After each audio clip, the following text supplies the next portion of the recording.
one of season 2. Right? Ric Flair went woo? Yeah, he always goes woo. Actually, Woo! I do like them playing Sergeant Slaughter as like a shell-shocked veteran. That's kind of funny. I'll go with that. I think it's. I've seen the first season. It's fine. I don't think it needs a season 2 by any means. Out of all the things on the WWE Network that they renew, I love it's that.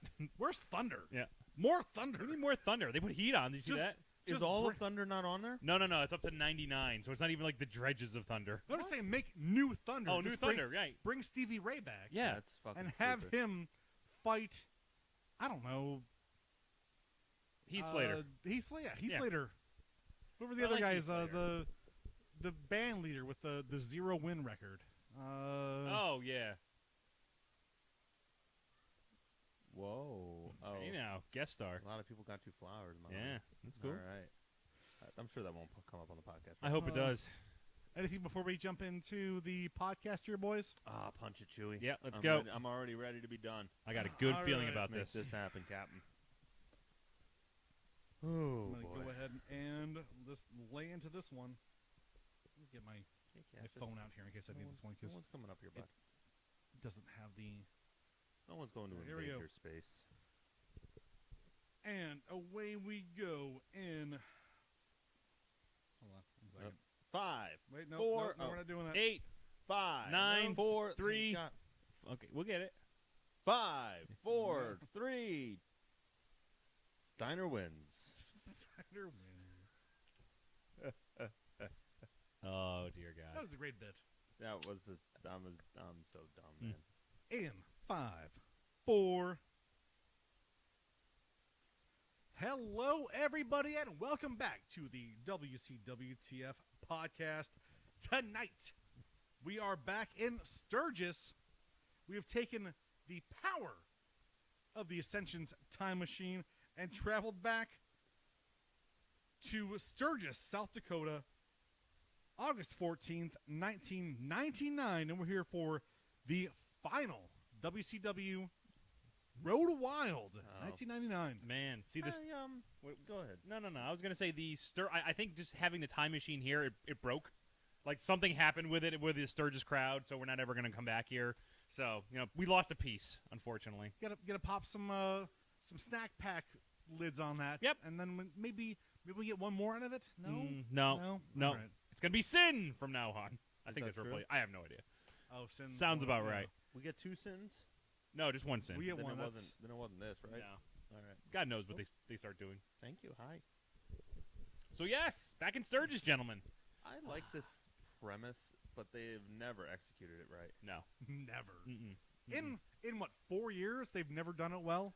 I feel like this year in particular, and I'm sure we'll talk about it when we get into the pay-per-view, but I feel like this general layout and organization this year was far, far inferior to last couple years. I don't know what it was, but it just feels... It feels shoddy. amateurish. Mm-hmm. And this is I love how I'm saying it feels amateurish in a fucking wrestling event that happens in front of bikers. This feels amateurish compared to the last ones, Here's the issue, though. It's the same set they've had for 2 years at least. Yeah, nothing's changed at all. Nothing's changed. No.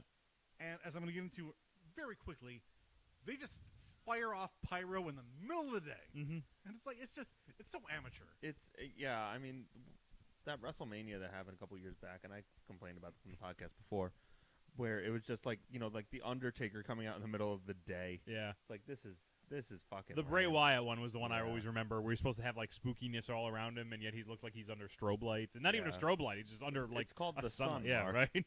Is that what that is? Yeah, it's a strobe light that never blinks and is on all the time. Is that what make crop grow? Well, that and electrolytes. Electrolytes? Yes. I heard it's what plants crave. Tonight's tagline is the incredibly ominous WCW. You're all gonna die. Wait, what? It may as well be.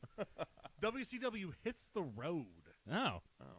Okay. No, that's not ominous. That's like a Well, it's ominous. Like in hindsight, it's ominous because this is the last Sturgis show there, and we're like minimum 2 years away from them being done. Mm-hmm. So it's a little bit ominous. I don't think they knew what was happening. To me, it strikes like a nice, fun family road trip. Got the kids in the back seat. Sounds like an Ice T movie, Ice Cube movie. Ice T movie Which and is- Ice Cube. Maybe Ice T which could play is- Ice Cube's kid. Which is the not SVU one? Ice Cube. Sounds like an Ice- Ice Cube oh, movie. Ice-T. Yo, they call this the Sting. Kids are going out there, and they're injecting each other with scorpion venom, and then DDTing each other off their bedposts. That ain't right. That ain't right. I think co-commentator should be Suge Knight. Well, those got thrown out windows. Sign him and murder him. The last Knight. time we can't do that. That's my Suge Knight impression. That's pretty good. Yeah. You didn't dangle anybody out of a window though. Mark, let's go. I have go. something. I have something important to show you outside. Shit. It's gonna be Mark II. Like it's like Cash 8 now. Just throwing people off balconies. So this is our last free show at Sturgis. And as we jump into the free show talk, I want to jump right into what is tonight's Oh God. attendance. What am I? 4 in a row? Yeah, it's you're- ridiculous. It's. I mean, I feel like I get to slap you at the end of this, right? No. What? Absolutely not. God damn it. No, we made What no if- slap bet. I don't remember that. No.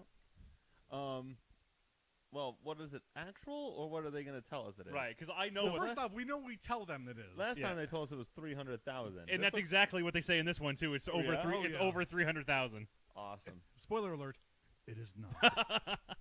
All right. Jeez. All Now right. I don't know. This I might be okay here because you can't really use. I can't use the Pepsi You Arena. can't use the Pepsi Arena as a barometer anymore. I have a good idea though. Okay.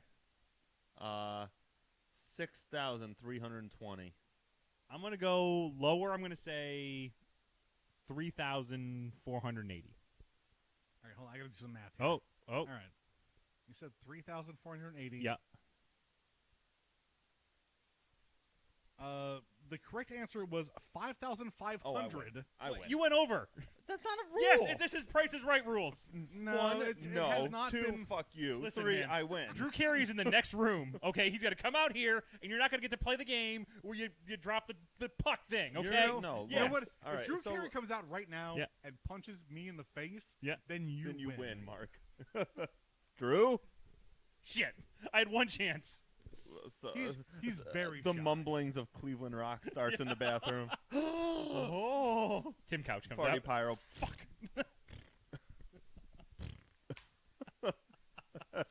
But yeah, Hey, 5,000. everybody, it's me, Drew Carey. Hi guys. Get out of here, 55. Carey. get out of here, Drew Carey.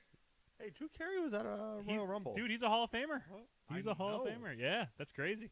It is absolutely crazy. Who is least deserving out of the celebrity wing? Oh, boy. Kid Rock. Lisa Gibbons. Who? Yeah, the lady from, Is Lisa Gibbons in the Hall of Fame? right? What? Who was that cancer chick? What the? I think you're way off on What type of fever dream are you going through right now? Jesus Christ! Who got inducted last year? She had cancer. What the hell did you just made Mrs. up? Warrior? Is Yeah. the black guy in a wheelchair? Yeah. Is that- I'll be right back. Is it like a Warrior Award thing? No, I'll 'Cause that doesn't count. Get away. Oh, maybe it was a Warrior Award. Yeah, that or doesn't- we're counting or celebrity ones. Susan Celebrity. G.B. Coleman Oh, maybe. Award for toughness or No, something. no. We're talking about Still celebrities. counts. I'm We're gonna talking find about out. I'm gonna find out who this All right, is. go Hold find on. out. Go find You're out. in the Hall of Fame for the Susan G. Komen Award for having cancer. Congratulations! You win it. No, thank you. What do I win? please. More cancer. Oh, you don't win anything. You're just you're just gonna have a day. Enjoy your single day. Treat yourself. You get to meet Ric Flair, and he's not gonna remember you at all Or he may. We don't know. But you'll remember him for what little time. for that his I toothy have. grin. Ric Flair's face is something else now. Catcher's mitt. Oh my God, it's not even a catcher's mitt. Yeah. It's like the mouth of a troll from Lord of the Rings. Okay. Because he's got like a rock mouth thing going on. He's a weird Rockman troll. He's a Jim Henson labyrinth puppet. I am like crazy high on Dayquil right now. Yes, he is. Greg has loaded up on medicine. Greg's not feeling too good today, so Oh, it's going to man. be a trip No, for the I rest do. of I feel the. terrible, and Yeah. all I've had today is like Aleve, Dayquil, and energy drinks. All right, now here's the thing. So I walk in and Greg's like, I'm not feeling too well, and he's just chomping down popcorn. I'm like, what hurts? He's like, my throat. And he just takes a handful of popcorn and crams it down his throat. So as we All move right. forward, I'm your host, the man of 1,004 names, Tyrell Roadblock. Roadblock. You can find me on Twitter at 1,004 names. This is Megastar Mark. You can follow me at Megastar Mark on the tweet machines. And this sick boy, B-O-I, to my left is... I am Killer Greg. You can find me at KillerGreg17 on Twitter. A.K.A. Sick Boy. Sick boy. AKA Sick Boy. Oh, Yeah, that's me. good, man. Is that Raven's here, so... who was Sick Boy in Train Spine? Was that Ewan McGregor? I've always wanted to be Ewan McGregor. Yeah, I can see that. That was Renton. And before we jump into this too hard, as Greg looks up who Please had leave- cancer last year. Cancer WWE Hall of Fame. Oh, Let's just- I accidentally typed in WCW Lisa Gibbons, but that's not who we want. Let's Hold just on. jump right in to the theme music.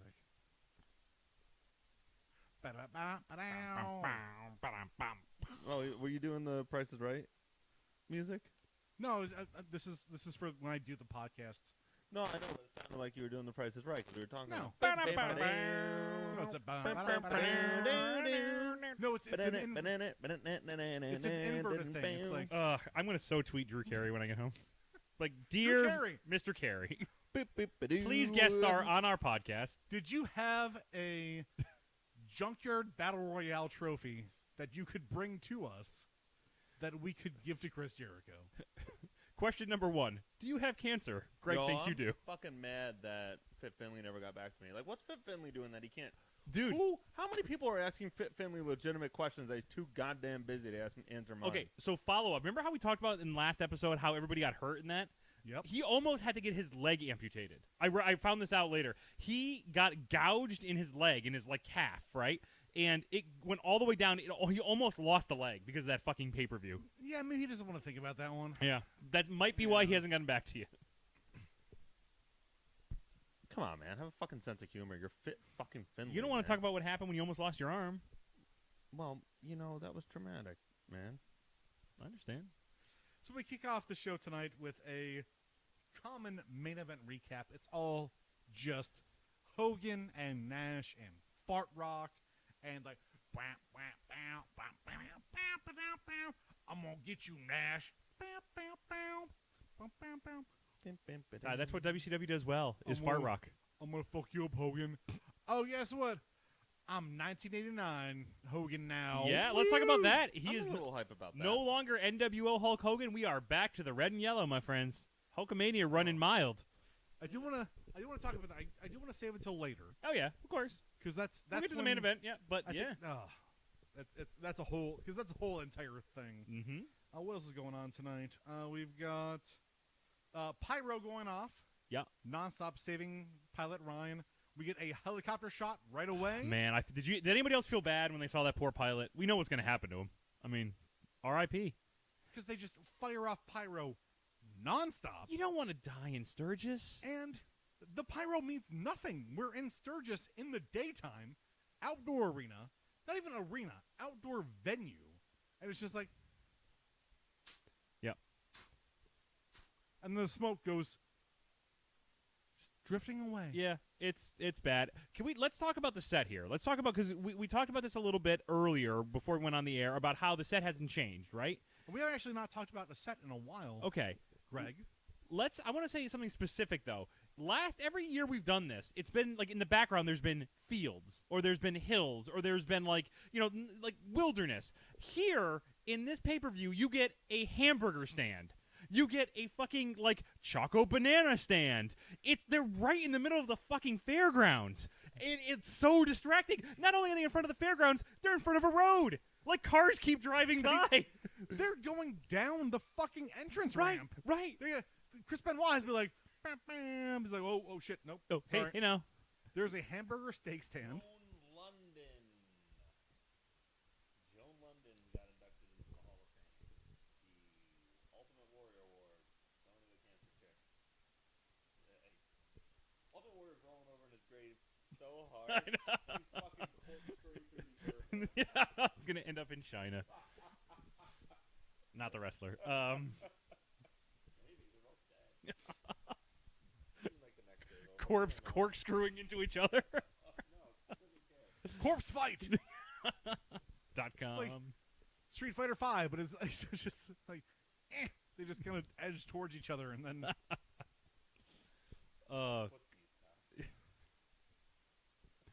check out twitch.tv/eatswithmice.com Yep. to see me fail at Street Fighter 5. I understand footsies. I'm actually really good at footsies. Yeah. I'm good at footsies too because I don't want to be near to my opponent. My combos are terrible, but my footsies are actually pretty good. The fuck are you nerds talking about? What footsies? Footsies is like the spacing between two fighters in a fight. Okay. It's like when someone jumps towards you and they're going for a combo, Yeah, but yeah, you like kick them and like back them away. Yeah. Spacing. I see. I got you. Street Fighter more than any other game is like it's kind of like a who caves first and tries to execute a move. Mm-hmm. And footsies is sort of like the mind game back and forth before somebody actually commits to it. I got you. Okay. There's like a strategy to it then. I see. Yeah. Okay. It's the negative space in between two fighters. I do always see that, like anytime I go to a con or anything like that, and there's like tournaments going on. There definitely seems to be a lot of strategy to that game. Fighting games are the best. Fighting game tournaments are the all-time best. You Mhm. have an opportunity to go to one, and it's very high. Yeah, the one I randomly walked by and I hung around for a little bit to watch was pretty good. It was a Street Fighter one. The real Yeah. one, like, there's so much money flying around. Like, people are literally throwing dollar bills at each other over every single bet. Like, first hit, first knockdown, first special. They'll bet, like, thousands of dollars on first hit. What? No, it's legit great. It's insane. And I mean, I don't want to get too far off base here because this is something I'm gonna have to cut out. But like, there's a big deal going on right now between like the FGC, the fighting game community, and the esports community. Yeah. Where the esports community is like, you guys are not marketable. There's like, motherfucker, all we do is make money. And they're like, That's pretty awesome. Yeah. everything we do is money matches. Right.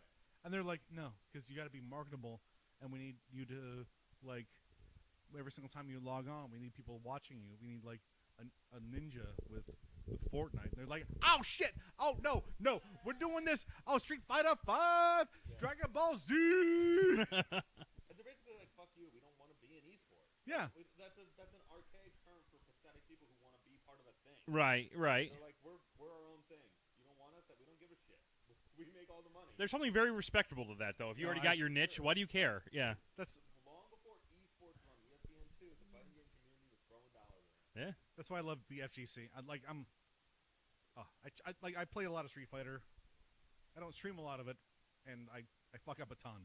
But I'm not great at it. But That's because you're nude when you play. You know, and that some viewers want to see that. And you know, some you don't. gotta hang some brain if you want to do a Yeah. Zangief toss. You know. Dudes don't want to be you, they don't want to watch it. Right. Yep.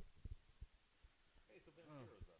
Yes, he is in the Alright, first so, match. Where are we? Where do we leave Well, off we're just here? talking about the horrible set and how it just seems like it's almost like they got bumped, right? Like if this is like a fairgrounds, you know how like certain places you can get certain like locations on the fairgrounds. It's like they were late; they forgot to book it. It's like all we have left is next to like the exit to the town, and WC is like, "We'll fucking take that, Guys. Sounds good." Guys, O-Town canceled, so now you guys have this area. $5 somebody can name an O-Town song. Oh baby.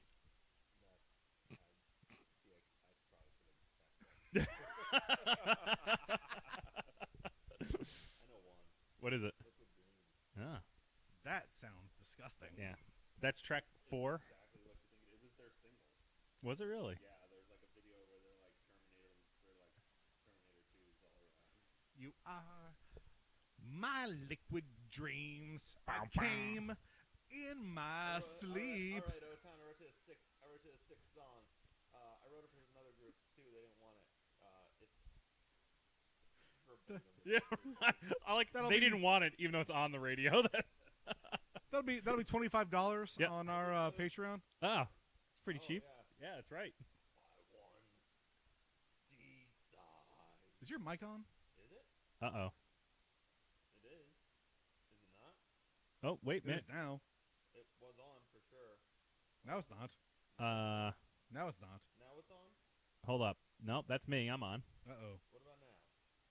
May have had a problem. How much of a problem? Is it on now or not? No. Okay. How about now? No. Technical difficulties. Now? How about now? I think you're just talking into mine. Check Yeah. 1, 2, turn it up. No, you're. Nothing's went through. No. How about now? Now. That's just. Oh, wait. You had a little For bit a of a second, spike. there was. Yeah. No, that's just some of these.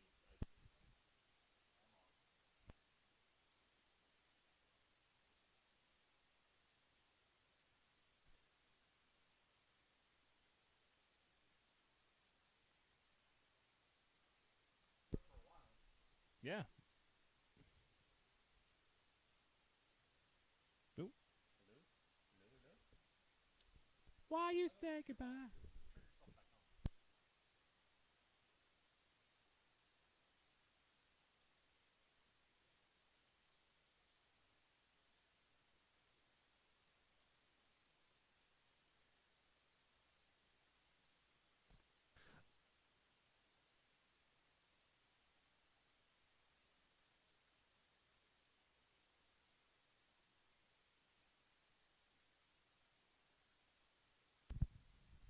Hello, hello, hello. Yeah, okay. It was the cord, man. Yeah, all right. We're gonna throw this away after we unhook it.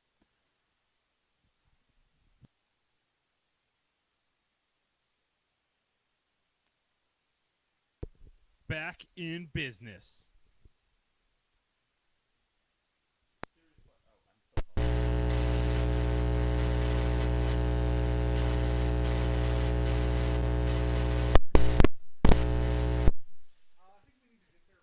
Yeah.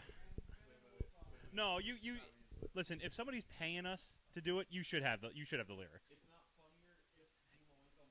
It's way funnier, but if somebody pays you to do it, they want you to do it. You know, they want you to try.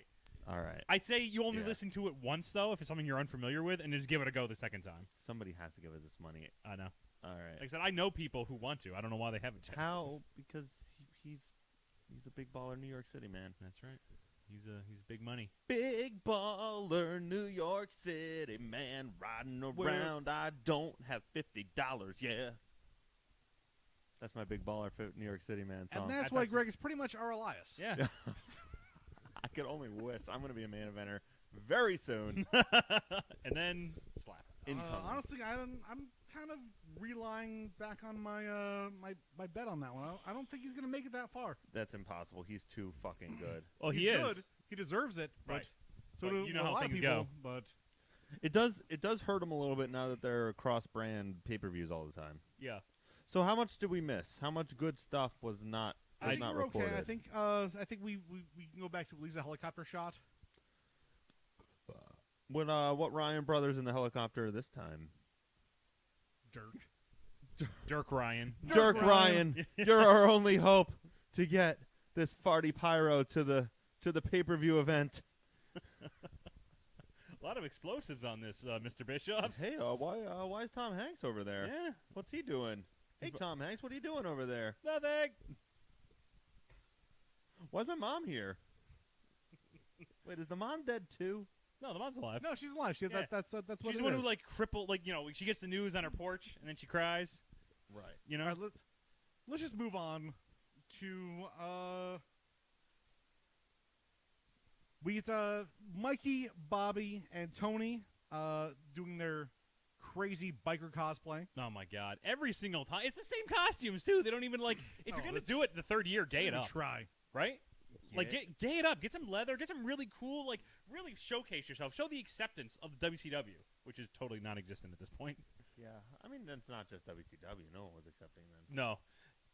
And we're gonna talk about. I want to bring it up now, but like when Harlem Heat shows up later, I find it funny that this crowd, because we're talking about the crowd in general right now. Yeah. The crowd in general was very accepting of him, Yeah. of them. That's very progressive. It is progressive. Oh yeah. Now, if you bring out Lenny and Lodi, that ain't gonna happen. There ain't no No. progression. Nobody's gonna be happy to see them. So you know what? Baby steps. Baby did- steps. They did hate the cat. Sturgis. They did hate the cat appropriately. We can talk about the crowd as we go Yeah, on. right. We have a big giveaway tonight. Tonight Oh. we're giving away an American Iron Horse Girl motorcycle. It's crazy. Mm. American Iron Horse. Question. Go ahead. Were the people there getting the Iron Horse? Or No, it's No. this is a Macho Man yeah, situation. it's Yeah, throughout yeah. the. No, Rips it's not. open No, a it's Slim not even Jim. Macho Man situation. Macho Man, I think, when he did it, was in the arena. This says to anybody. You beep boop your name in probably WCW.com Oh, or NWO the website.net, Ooh. hot. and then you go from there. Okay. But this was worldwide. When they brought out this American Iron Horse thing, it reminded me. I used to be a manager at Best Buy, and it reminded me of like when we would do giveaways, but the thing we gave away was like a Dynex keyboard. It'd be like our third-party brand, and everybody was supposed to get hype over that shit. It just kind of reminds you of this, like, we went about this the last time we were in Sturgis, where we looked it up and tried to see if this company is even still in business. Nobody cared then. Nobody cares now. It's weird. You get yourself a Shastak keyboard. Yeah. Nice job. No J or G on there, but what do you need that for? Come on. You can tap around. People figure it out. Yeah. Moving on to our first match of the night, our inaugural event of the evening. Mm-hmm. Match number 1. Vampiro and the Insane Clown Posse. Yeah. This might be the best match. Real world talk here. Like ICP, their music is pathetic. Yeah. They also their fans are The worst. no. We didn't say that. No. It's your I did. Right. I'll say that. Ty, we're gonna like our listeners are gonna be cut in half. Almost all of our listeners are juggalos. So we don't What? want to. We don't. Yes, you didn't know that. Fucking podcast over. He didn't see the metrics. Or excuse me, and juggalettes. Kick. Yeah, we're kicking nothing right now. I'm kicking every. I'm ending the podcast. Oh. I'm kicking the laptop. The something of yours over instead of all my shit. Well, the good No. news is, Kayla, Greg, and I will continue this podcast, which will now be renamed the Juggalo Wrestling Podcast. Jugcast. Jugcast Jugcast 08 incoming. 08. What's your favorite Jug song? Jug song. Mark, what's your favorite Jug song? All I want to know is how magnets work. I don't know. $5. Someone who can name a Jug song. chicken hunting. Go. Do you know? Oh my God, was my mic off again? Nope, you're good. All right. What was that? Did we talk about how their first album was? Oh, I think they They talk about talk here. about Yeah, it yeah. on They here. talk about it right there. Yeah, about yeah. The Great Malenko. Yeah. I wonder if that's true or not. What's I that? think Yeah, that's no, true. it is true. It is true. That was their. Yeah. That was their first big They're album. big. Yes. They have their own wrestling No, I promotion know. and everything. So I No, have, to, they're. I have to give ICP some credit. So they in this, we'll get to it. I think they're fine. We watched SummerSlam '97. Is that correct? That they were at Yeah, one of those. one of those. I think it was SummerSlam '97. The Jugs were at that, and they Oh, were 98, I think. they were Yeah, pretty it might have good on been. that too. I don't hate ICP as wrestlers. You heard it here first. no, honestly, one of the notes that I have is they don't embarrass themselves at all. No, So I Serious. they're question. not good. They're not good. They're not good. Is- They're just better than Stevie Ray. Is Juicy J Guy Fieri? Yes, confirmed. Greg Absolutely. jumped on me really hard there. I was gonna say that. No, they're. I hate everything they mostly do, but these guys, I mean, they love wrestling They do. Yeah. and they do it pretty well. not the I mean, worst. it's, Yeah, honestly, it shows. I mean, they were also. It's kind of funny that Yeah. they're the only group that's been fired from all three of the major promotions. They got fired from the E, fired from WCW, and fired from ECW just No, because it's they're hilarious. assholes in real life. That's They amazing. just, everybody knows that about. They're just started dicks. their own. They started their own Right. like championship. Right. It's hilarious. So they weren't that bad. Vampiro, by the way, where's more Vampiro, please? More I Vampiro, want yeah. more of this because I was Definitely. really happy to see Vampiro in this Talk one. to me in a year, Greg. Yeah. Yeah, when the No. worst match of all time happens. Oh man. How far out are we from Halloween Havoc 2000? A year? A year. We're about a year out. Oh boy, That's a good I one. can't wait. I love the intro to this one. I'm sorry. The actual intro to this match is we've got Vampiro and ICP, the Deadpool, Mm. taking on Like that Ray, thing. Eddie, and Hoovy. Yeah. There is no way that the Deadpool is a reference to this. No, they say it many times. Yeah. They're like That's their name. That's the their stable name. They're Deadpool. As a reference to the character? I don't know about that, but they call okay. themselves the That- Deadpool. okay. Well, that's Raven's fine. involved. Raven's a big comic book fan, so it could Yeah. be. Yeah, but It I'm could trying be. to think when Deadpool made his first appearance. Oh, well before this. Was Like it? early Oh, yeah. 90s. Oh, No, yeah, no, yeah. this is- It okay. might even be 80s, actually. It definitely wasn't. Yeah, yeah, yeah. But- I know it's New Mutants '98, but I don't know when that Yeah, was. 90s. This is probably a reference to that, but not the Deadpool we know today. Yeah, Okay. right. On the other hand, like, I love when Raven comes out. He looks so pissed because everybody's revving their motorcycles and no one's cheering. Yeah. He's like, fucking cheer, you idiots. Raven's got the dead eyes. It's And also, for a team called the Deadpool, Yeah. he's wearing a Hellboy T-shirt, which is That's awesome. Yeah, that is fun. pretty good. That is it's a pretty good. dope T-shirt. Too. Yep. Actually, on Raven's on his T-shirt store, which you should check out, he has all of his old it's basically shirts that promote Raven, but they're all in the style of the old shirts, the old band shirts that he used to wear in early WCW. So it's pretty awesome, like the old Sammy. It's pretty Oh, that's great. pretty sick. Yeah. I like the fact that Ray is fighting both Master P and ICP. I think that's really kind of funny. Oh, yeah. It's like, any music angle, just put Ray in there. I like that his niche has become fighting wrestlers or rappers. Yeah. I also like too. Thank God they didn't give him the mic because that's always dreading anytime he gets. I like your comparison to him last year of the blitzkrieg of mic work, just Oh, everywhere. Yeah. Just a nightmare. You like Fanta? No, what do they like? Fago. Fago. You like Fago, but I say Oh. I say fuck God. Oh, it's really sweaty out here. Hooty-hoo! But I say you go. It's over. You go. You say Fago. I Say you. I say you go? Oh, man, put that in a shirt. 618. Oh shit. Fuck. Line. Eddie. 364. Boo! See, he was probably held back because Eddie was here today. Eddie kept him off the That's mic. right, He was yeah. he knew better. He knew better. I love how disappointed Eddie looks with this entire match. They're not that far from Radicals jumping. I mean, we're maybe only a couple months away. So, I mean, these guys are all kind of Yeah, depressed.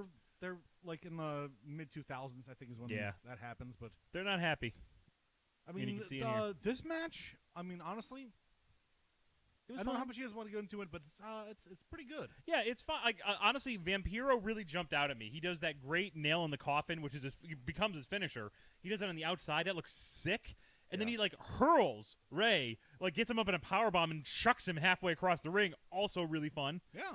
And ICP, they're not they took their bumps well. They sold well. They didn't do anything embarrassing other than being juggalos. And this whole match was all right. And then when Eddie was in there against Vampiro, that was silky Oh, smooth. yeah. That was great. I want to see. I like that. There's This match a- is totally passable. It's fine for an opener. Yeah. And this is actually really great for an opener. Right. Like This ICP Mhm. craziness. I mean, I've back when they were with the oddities, I was kind of into it. I was like, oh shit, look at these guys. And then I was like, oh man, these guys are terrible. Yeah. But no, I mean, I get it. But I mean, good on them for not sandbagging it like a certain Master P cousin does. Also, you gotta love how they just dropped that. Swole. That was a month ago, and WCW has now moved past it completely. They paid him $2.5 million for 2 months of work. Worth every Shut penny. your mouth, Dude, totally. $2.5 million. According to Master P, he got paid Ah. $2.5 million. Can we talk a second about how fucking weird it was that Brad Armstrong was involved in this? More than we did last time. Yeah, you were pretty on that last time. Look, guys, I mean, WCWTF. No joke. Brad Armstrong being involved in that is the weirdest fucking thing of all time. It's the weirdest fucking thing of all time. Yep. It is the most WCWTF moment of all time. And I also love how there's a very clear person who you should have put in there by the name of Booker T. Yeah. Like, he would have fit that perfectly, and they went with Brad Armstrong. Or possibly anyone else. Just name a person. Anybody. Glacier. Right. Boom. Glacier. He's a white person who hates. Oh no, he was on the Rap Squad, right? Yeah. Oh boy, maybe not. Is Glacier worse? Is Glacier worse as a coach or as the ninja? As Ninja. Swole, yeah. Swole. As a Swole. No, the Glacier wins. Yep. Still pretty shitty. Yeah. When I'm not gonna do them, but Ty and I were coming up with some Brad Armstrong raps on our most recent road trip. Oh man, It's like we'll save that to the end. yeah. I'm excited now. Ray Mysterio's like botches through his lines, and he's like, and now Brad Armstrong with his, he's gonna rap at you. I'm gonna lay down a beat. Hit him, Brad. Get at him. Get at him, Brad. Stay tuned for that one, Ah. boy. because I will rap the shit out of that one. I'm excited now, guys. Don't be. I am. Goodbye. Uh-oh. We phone. dropped our script. Phone dropped. Script out. No. After ICP2 takes a superplex from Eddie, we get a hot tag to Ray, which starts off with a slingshot schnut drop. Mm-hmm.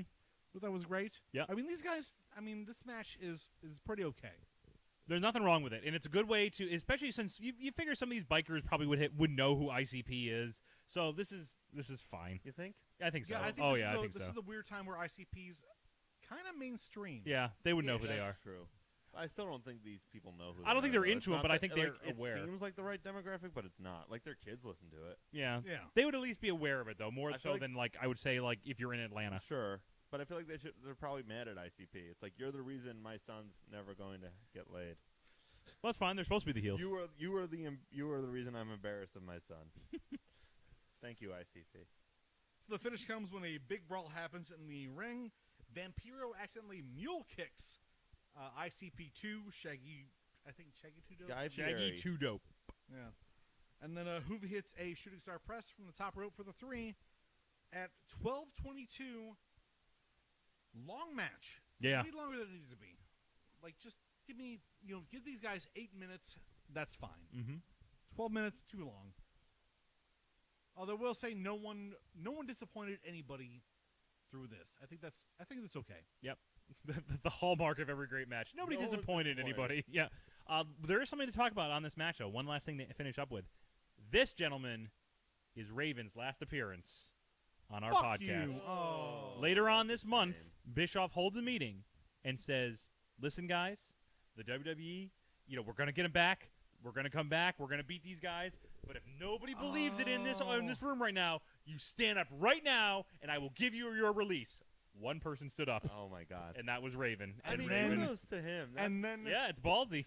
And then Raven goes to WWE and has a really dope hardcore match at WrestleMania the next year after. that's right.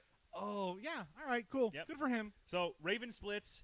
Gentlemen, a retrospective maybe on Raven Man, during our podcast years? I mean, yeah. he's amazing, right? I mean, Um, next to Jericho, he might be our favorite. I think next to Jericho, he's easily the best thing about this entire podcast, WCW in general, maybe wrestling in general. Yeah. Raven has been a huge upstart, especially in a podcast in the last year. He's been probably our most shining light, or Him and Jericho, man. yeah, I him mean, and Jericho- yeah. It's either Jericho or Raven. I mean, Yeah. it's just yeah. that I mean, simple. these Now they're both like, gone. if there's no. one dude who understands wrestling, Yeah. it's Raven. And if you follow his career, you fully see that, especially even through TNA, Mm-hmm. like his TNA run. Yeah. which I'm sure we will get to. Wank. Eventually. W-A-N-K, wank. Wank? What? You wank? Wank? What are we wanking? Here's the thing: whenever we saw Raven show up on the card, and this is a big deal, you knew whatever match he was in would not fall apart, and that you couldn't say that about a lot of WCW around this time. So you knew, okay, this match is going to be tolerable, and it always was. The fucking Scotty Riggs match, we always go back to that. That was one of the best matches we've ever seen on this podcast. That was great. It was so good, and that was against Scotty Riggs. No offense to Scotty, he's a fan, but that meant a lot to me, and every single time we've seen him since then, he's always put on a great match. Psychology's always there. Remember those three-way matches he had with Benoit and DDP? Remember those things? Good stuff. So good. He always knew what was going on, had an idea for his character, lived his character. It's a shame, but I don't blame him for ditching this. I mean, Even a year ago at Road Wild, he had a really solid match at Road Wild with, I think, What was DDP that? and Saturn. okay, yeah, The, that's right, yeah. The huge no with the DQ fuck- brawl. Yeah. with the sign. Yeah. right? Where I was it's such a fucked When- ending. I didn't know who won. When fucking Ho-Ho showed up, Fucking. Oh my god. Thank God he wasn't on this one. but he still did a great job. Yep. Yeah. So another one bites the dust, and we say Man. goodbye to Raven. It was fun while it lasted. We man. stand on the banks as we push him on his ice block off into the sea. Set fire to his body. Yep. Just how we'd want to go. He's alive. Whatever. That's definitely how we'd want to go. Not for long. Yep. Gotcha. We get a recap of Harlem Heat reforming. Da-na-na-na-na-na. Da-na-na-na-na-na. Yay, I'm so hyped for Booker T. You know why? And honestly, good for Booker T. For real, the reason is Stevie Ray is floundering horribly. You don't say. And Booker T, because he's a good person and it's his brother, made $40 billion a year because WCW is fucking ridiculous. Basically talked to Bischoff and said, like, put us back together so my brother has something to do. Which, once again, shows you how awesome Booker T is Yeah, as a human. good for Booker. Yeah. Good job, man. Right. You're the man, man. Yep. Match 2 of the night, WCW Tag Team title, the Jersey Triad. We've got Bam Bam Bigelow taking on, or Bam Bam Bigelow with Canyon taking on Harlem Heat, the reformed Harlem Heat. Right off the bat, one of the funniest goddamn things when Bam Bam comes down to the ring, he's wearing the belt around his waist, and then he puts his arms up to celebrate, like, "Grrr!" And the belt pops off because his stomach is too big, and it just, like, rips the belt clean off of him, and he just falls to the ground. He stumbles forward, grabs the belt. It's so horrible. I love it when guys don't give a fuck. Yeah. It's like, oh, yeah, I'm losing this. Whatever. Yeah. Womp womp.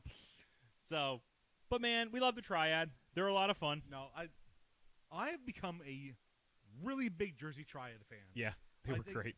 I know in the last, 3 months, these guys have been there. Mm-hmm. These guys are great. They are. Everybody Uh, knows their role in terms of, like, DDP is great as, like, a ringleader. Canyon's, like, really funny as that annoying yes man. Yeah. So, like, you know, like, the slimy, like, oh, yeah, boss, that's great. Like, I love that about him. You know, he's so funny when it comes to that. No, they're great. But as we know, especially after tonight, they do not have a lot of time left. Nope.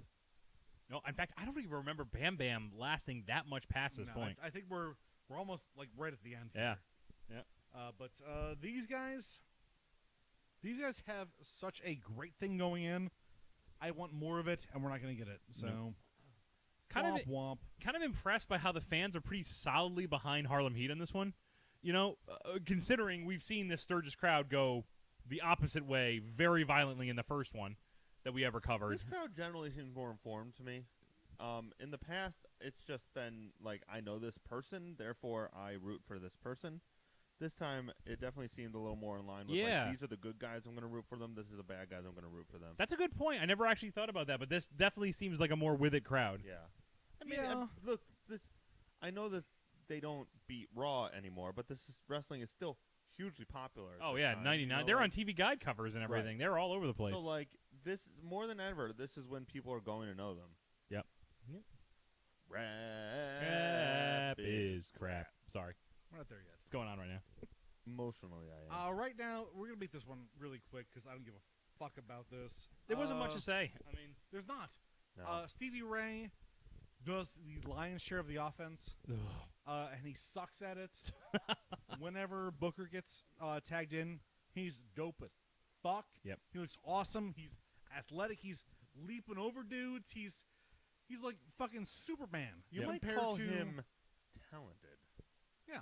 weird. What a That word is kind of foreign in WCW. yeah. I also Bury it to Oh, the I bottom will of the say- card. To thunder. To lightning.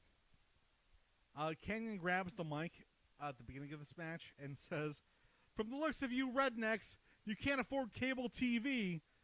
So I'm going to tell you what I usually do. I ask a question to find out if you're dumb as how you look. But I'm not going to do that today because you're obviously as dumb as you look." That's fun. That is good. That's Canyon, a great bit. man, Canyon knows when he's on the mic and the fans hate him, which is the right response Oh, to that. yes. They definitely dislike this guy. So great. You know what? And that's another thing too. If you're in front of a crowd that doesn't know who to boo or who to cheer for, it's good to set out immediately. We're the bad guys. You should be booing us from here on in. So I like that. Smart move.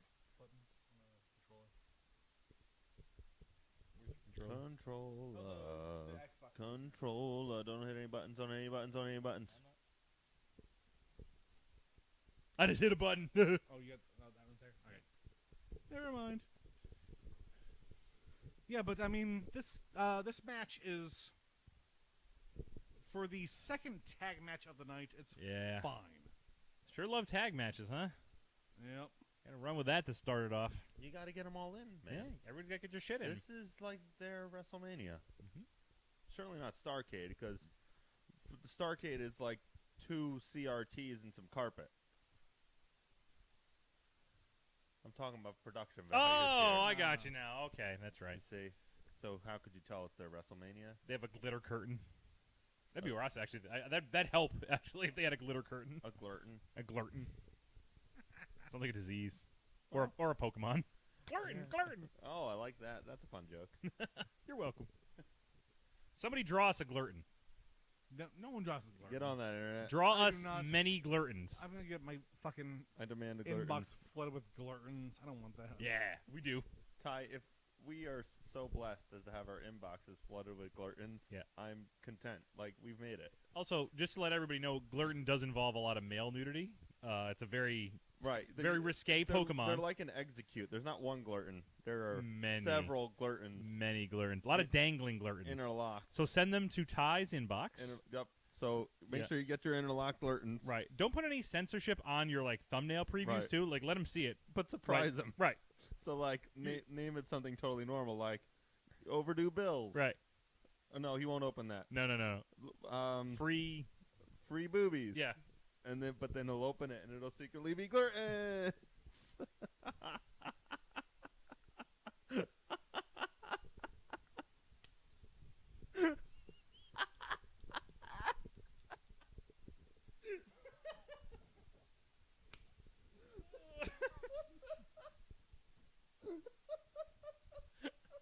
We popped Greg. There was a brief moment when you were like, "Hey, oh man, I feel super sick tonight. I'm gonna sit on the couch You guys and would wait take for over. everything." And I was like, "Great." And now, But now you're blessed with the Glurton. previously you were not. Yeah. If only I knew somebody who was. You've lived 34 years Yeah. Glurtonless. But now, you can't go back, man. No. If only I knew somebody who was creative enough to make a Glurton. Oh. give me the Glurton. Come on. Uh-oh. At 1004 names on Twitter, Glurton me up. Get your Cash Glurt on. Making himself a home over here. Yeah, seriously. That's fine. I'll just talk through Cash here. The opening to this match has one of my least favorite Stevie Ray botches. Okay. It's a really weird, like, they whip someone into Stevie Ray, and he's like, huh, yeah. And then they whip him over to Booker, who whips him back over. He's like, what? What's going on here? And then Stevie Ray is like,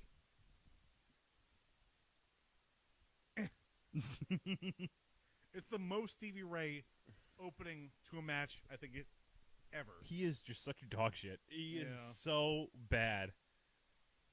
Let's wrap this match up. I hate it. Yeah, we can just go ahead and just. I mean, there's nothing super interesting in this one. You can say that about the pay-per-view. Yeah. Well, I mean.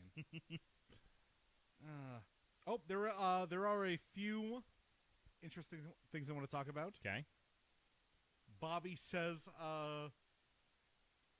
when they're talking about Harlem Heat breaking up, Bobby says, "Emotional wounds do not heal. Ask my seventh wife." To which Tony says, "Ask your first wife." Bang! Wow, good one, Tony. One of the best Tony things of the night. Yep. Let's see. What do we got here? Finish comes when... So DDP just shows up. Yeah, that I have no idea why he's there. And this is, spoiler alert, not the first time we get this. Someone in the team shows up to just get Irish whipped into someone else. Oh my god. The Malenko special. The Malenko special happens so many times tonight. DDP shows up, Bam Bam gets whipped, and then a Harlem Hangover, and Booker T wins. Yep. So Harlem Heat And- wins their like 10th or 9th or 8th. Okay, This all is right. their Yep. 8th tag team championship. Yep, which is pretty impressive since like 92 or 3 or something like that. Yeah, so but why bother, Well, man? because Bischoff hates like tag team wrestling, so, you know, doesn't really matter. Stop. Sure does book a lot of it. Yeah. Yes, he does. Moving on to match number 3. Another tag match. The West Texas Rednecks versus Revolution, Saturn, Shane Douglas, and Mino Dino. Who the fuck invited Shane Douglas to anything? Wow. Yeah, Shane Douglas. Greg, what do you know about Shane Douglas? He runs a Target somewhere. He does. He did. Anyway, do you know anything else about him? The franchise. Do you know what he did before Sonny. that? Before that. Keep going. Before Sonny? Before Sonny. Wait, was he with Sonny? Yeah. Was he? Okay. No, I think Was it Candido was I think he was. Chastity? He was. Chastity. No, I think he was backstage with Sonny. I think Okay. He was one of those. So, ECW champion Shane Douglas. Yeah. do you know what tag team he was in WCW? Because this is his second run in WCW. He was part of a tag team when he first started. Because here he's 35 years old. Was he Dean Douglas? Was that before that? That was WWF. Dean Douglas. Yes, Okay, where that was he Intercontinental Champion for a hot minute, and then Okay. Scott Hall took it away. Cup of coffee. Cup of coffee. Yeah. Okay, so Shane Douglas in WCW was partners with, hey guys, Johnny Ace, John Laurinaitis, and they I were thought you were doing the Dauber. no. He was tag team partner Barry with Dauber. Windham? Yeah, and they were the all right. dudes with attitude. Oh my God, I love that. And you know what their gimmick was? Was it their attitude? It was their attitude. Excessive amounts of It attitude. was early '90s. So what do you think they probably Okay, rode to the who- ring? with attitude. They rode. Were they American males? American males. American males.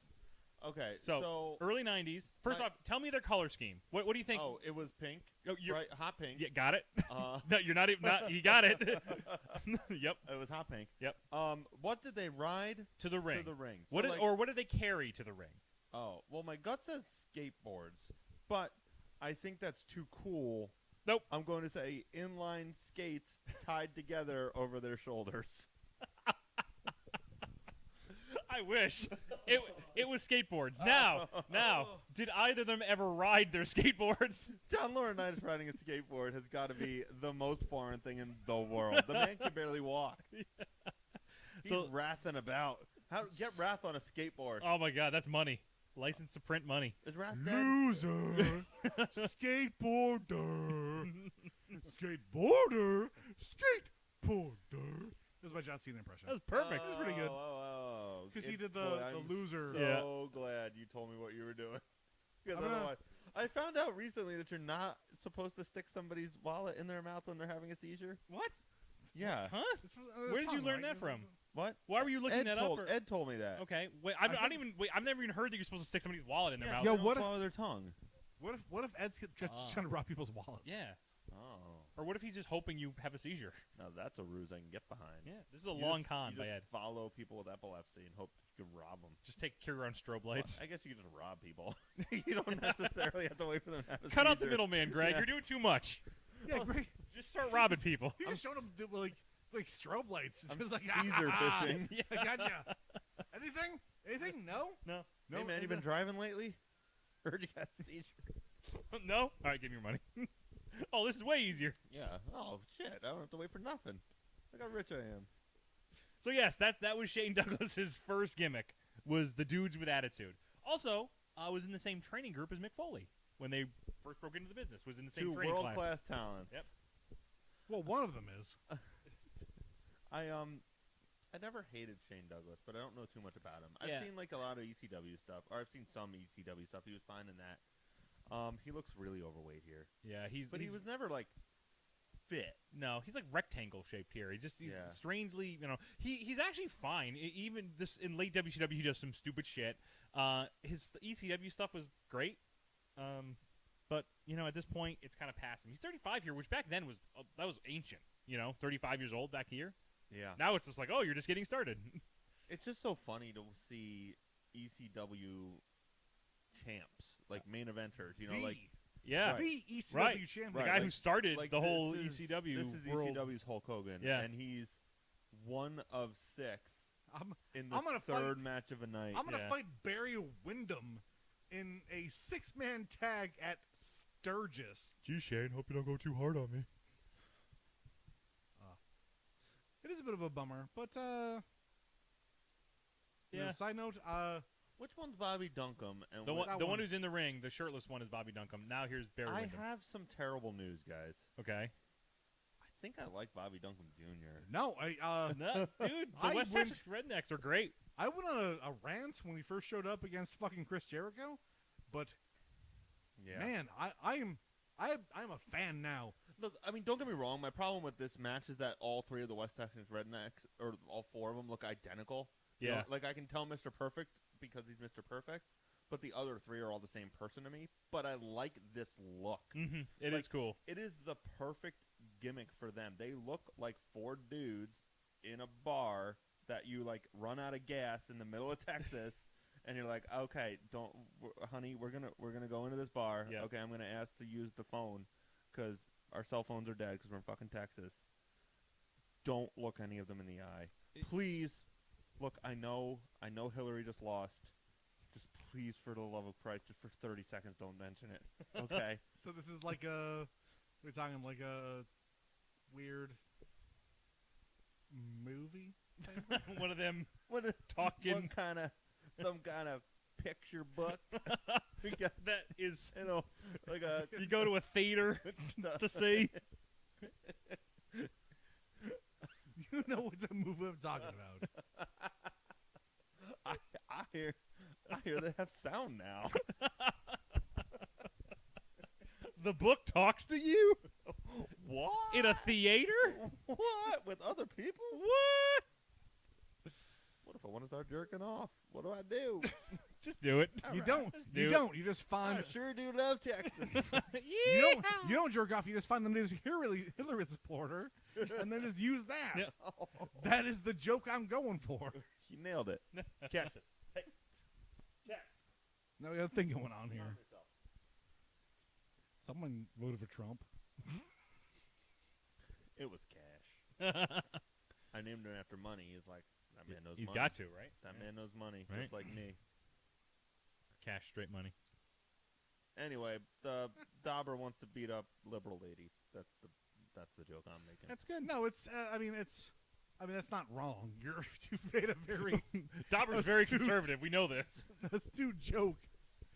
These guys have their shtick. Yeah, It's just perfect. it is. And speaking of perfect, like Kurt in this match reminds me of Ziggles. Oh my god, that is such a good fucking segue. Thank I'm you. sorry. Thank you you, need to baby. point out how fucking amazing that was. You're welcome. You're welcome. That's what I bring to this I podcast. aspire to be that good. So he in this match is like the Ziggles. What was that one? We always talk about that one elimination chamber where everything just completely went to shit and Ziggles had to calm everybody down. Oh, 2016. Yeah, remember that one? The one we don't talk about. No, the one one we that absolutely talk about. Yeah. Talk about all the time. Because Mark Henry, Jungle Cat. Jungle Cat Mark. Oh, Elimination Yeah, yeah, yeah. Chamber. Which one were you thinking of? Oh, I was thinking of the Survivor Series we don't talk about. Oh, no. So this is where Ziggles broke it down, stopped everybody in the ring. He was like, all right, everybody, That was amazing. let's do it all. Like, we'll figure it out. We'll got it. No joke, that was the best moment of wrestling since, but until Titus O'Neil.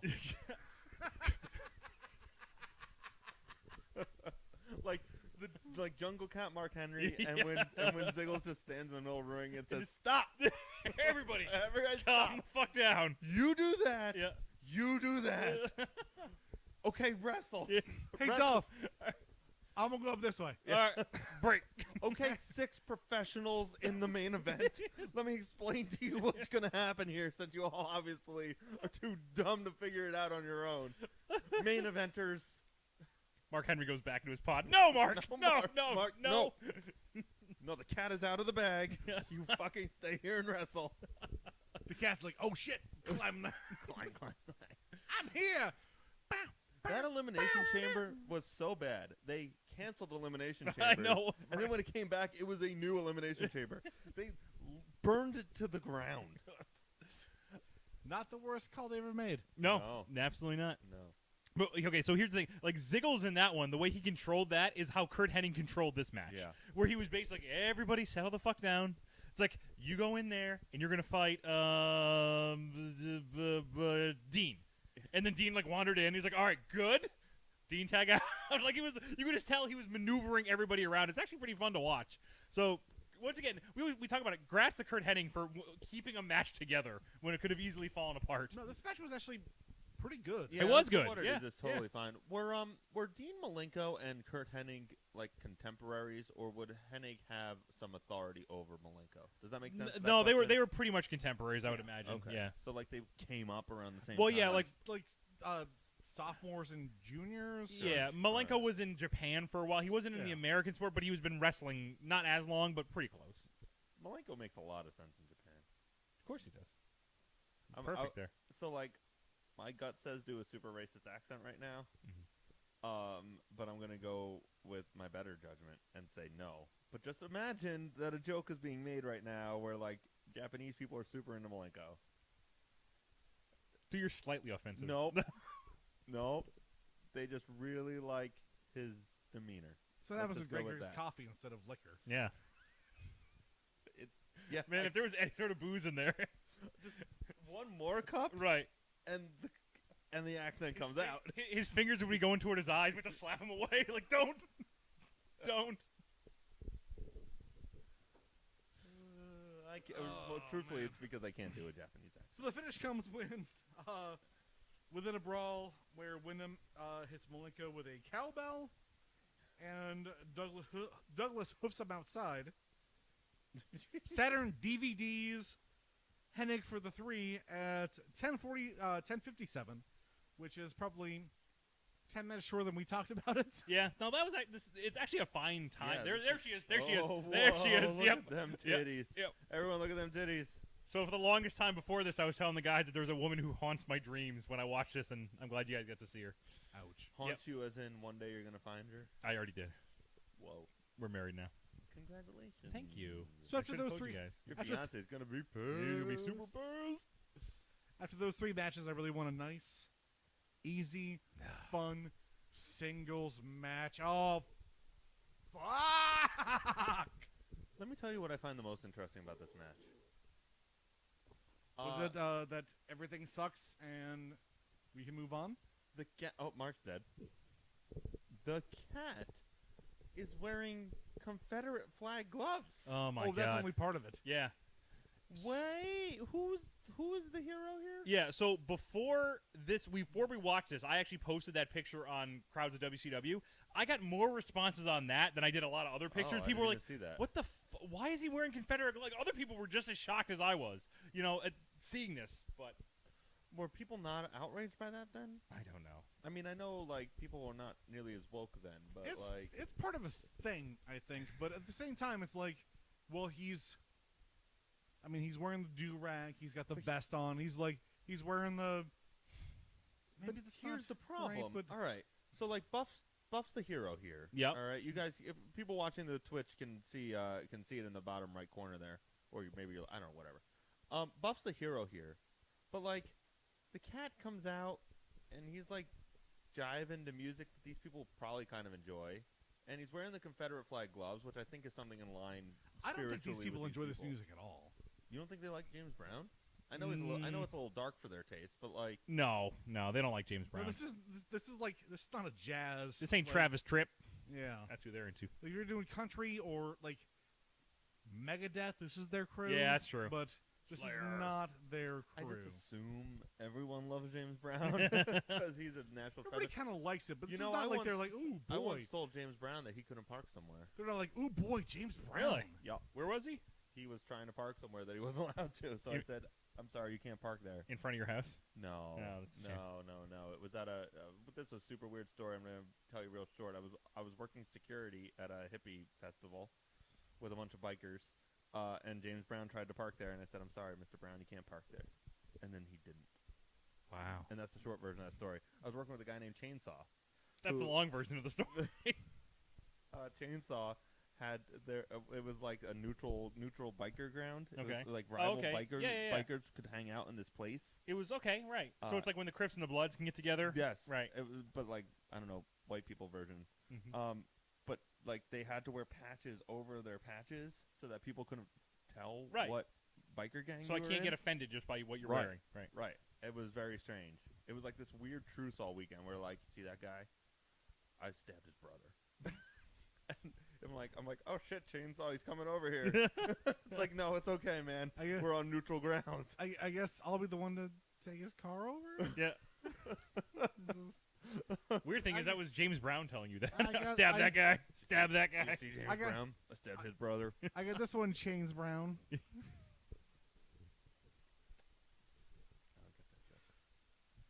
So Instead of anyway, James Brown, his name was Chains Brown. no, I heard what you said. I don't get the joke. The joke is James Brown is actually Chainsaw in your story. Oh, all right, that's a good joke. Yeah. I'll give it a pat on the head. You like that? Moving on. So the cat's entire deal was like, hey, I'm great. I'm the best dancer. Rednecks, shut up. They rev him the fuck out of the building, All right. as So they should. I hate the cat. Okay, everyone knows this. I hate him. I will give him credit though. This was good heat for him, at least from the crowd. I hate him because I see him all the time, and I just No. love him. No, it was in terms of like old school, like heat from the crowd, being a dick, insulting their who they are. This is classic heat, and he got the right reaction out of them. No. They were more angry with him than they were with anybody else tonight. False. Okay, False. How do you false. let me hear your bad This opinion. is the exact same heat he had at the exact same show we had last time we did this. Hey, you rednecks. Hey, he said the exact same thing. Right? Hey, y'all rednecks, and I'll fight all y'all. Except they revved him out of the building with their fucking motorcycle revs. Mm-hmm. The only difference was that Buff Bagwell came out and was like, let me have the mic. What's up, bros? And they were like, yeah! And then he grabbed the mic from Buff Bagwell and was like, I'm going to kick all y'all redneck asses, which is the exact same thing he said last time. And they revved him out of the fucking building. It's the exact same thing if they just were silent or booed him. This is the same heat. No one gives a fuck about the cat. He is the downtown worst, and I hate this match because of it. I you know me. I loathe this man. I every time that I see a cat match, it puts me off. I hate seeing it. It really pisses me off when I hear that music. I hate it. But I disagree with you. I think in this situation, even though it is the same shit over and over again, if we put ourselves in these people's positions where we're bikers who show up to this stupid event where we get in for free and we're supposed to boo somebody, we know who to boo here, and he does get I hate this guy now. So if this is the first time you see him, this is fine. It's just we've seen it so many times, Ty. It's garbage, right? He just keeps recycling the same thing over and over again. As far as what I'm hearing is, if you go to a Shoney's and you tip a waitress $20, it's different than if you go to a Scores strip club and tip a stripper $20. Okay. It's like, this is better because they react to it. First off, I wouldn't go to a Shoney's because Scott Steiner might be there and he might break my arm if I don't go to the dinner buffet. We can never go back to Shoney's. No, we really can't. After what Greg did to the breakfast bar. In my defense, the breakfast bar was very seductive. Yeah. All right. That was a pretty nice cinnamon roll at the end. Yeah. But it's like, you can... Fine, maybe things are different in these different arenas. Yeah. But you're still doing the exact same shit. No, you 100%. I don't disagree with you Like- there. He is the most tired, boring act in WCW right now.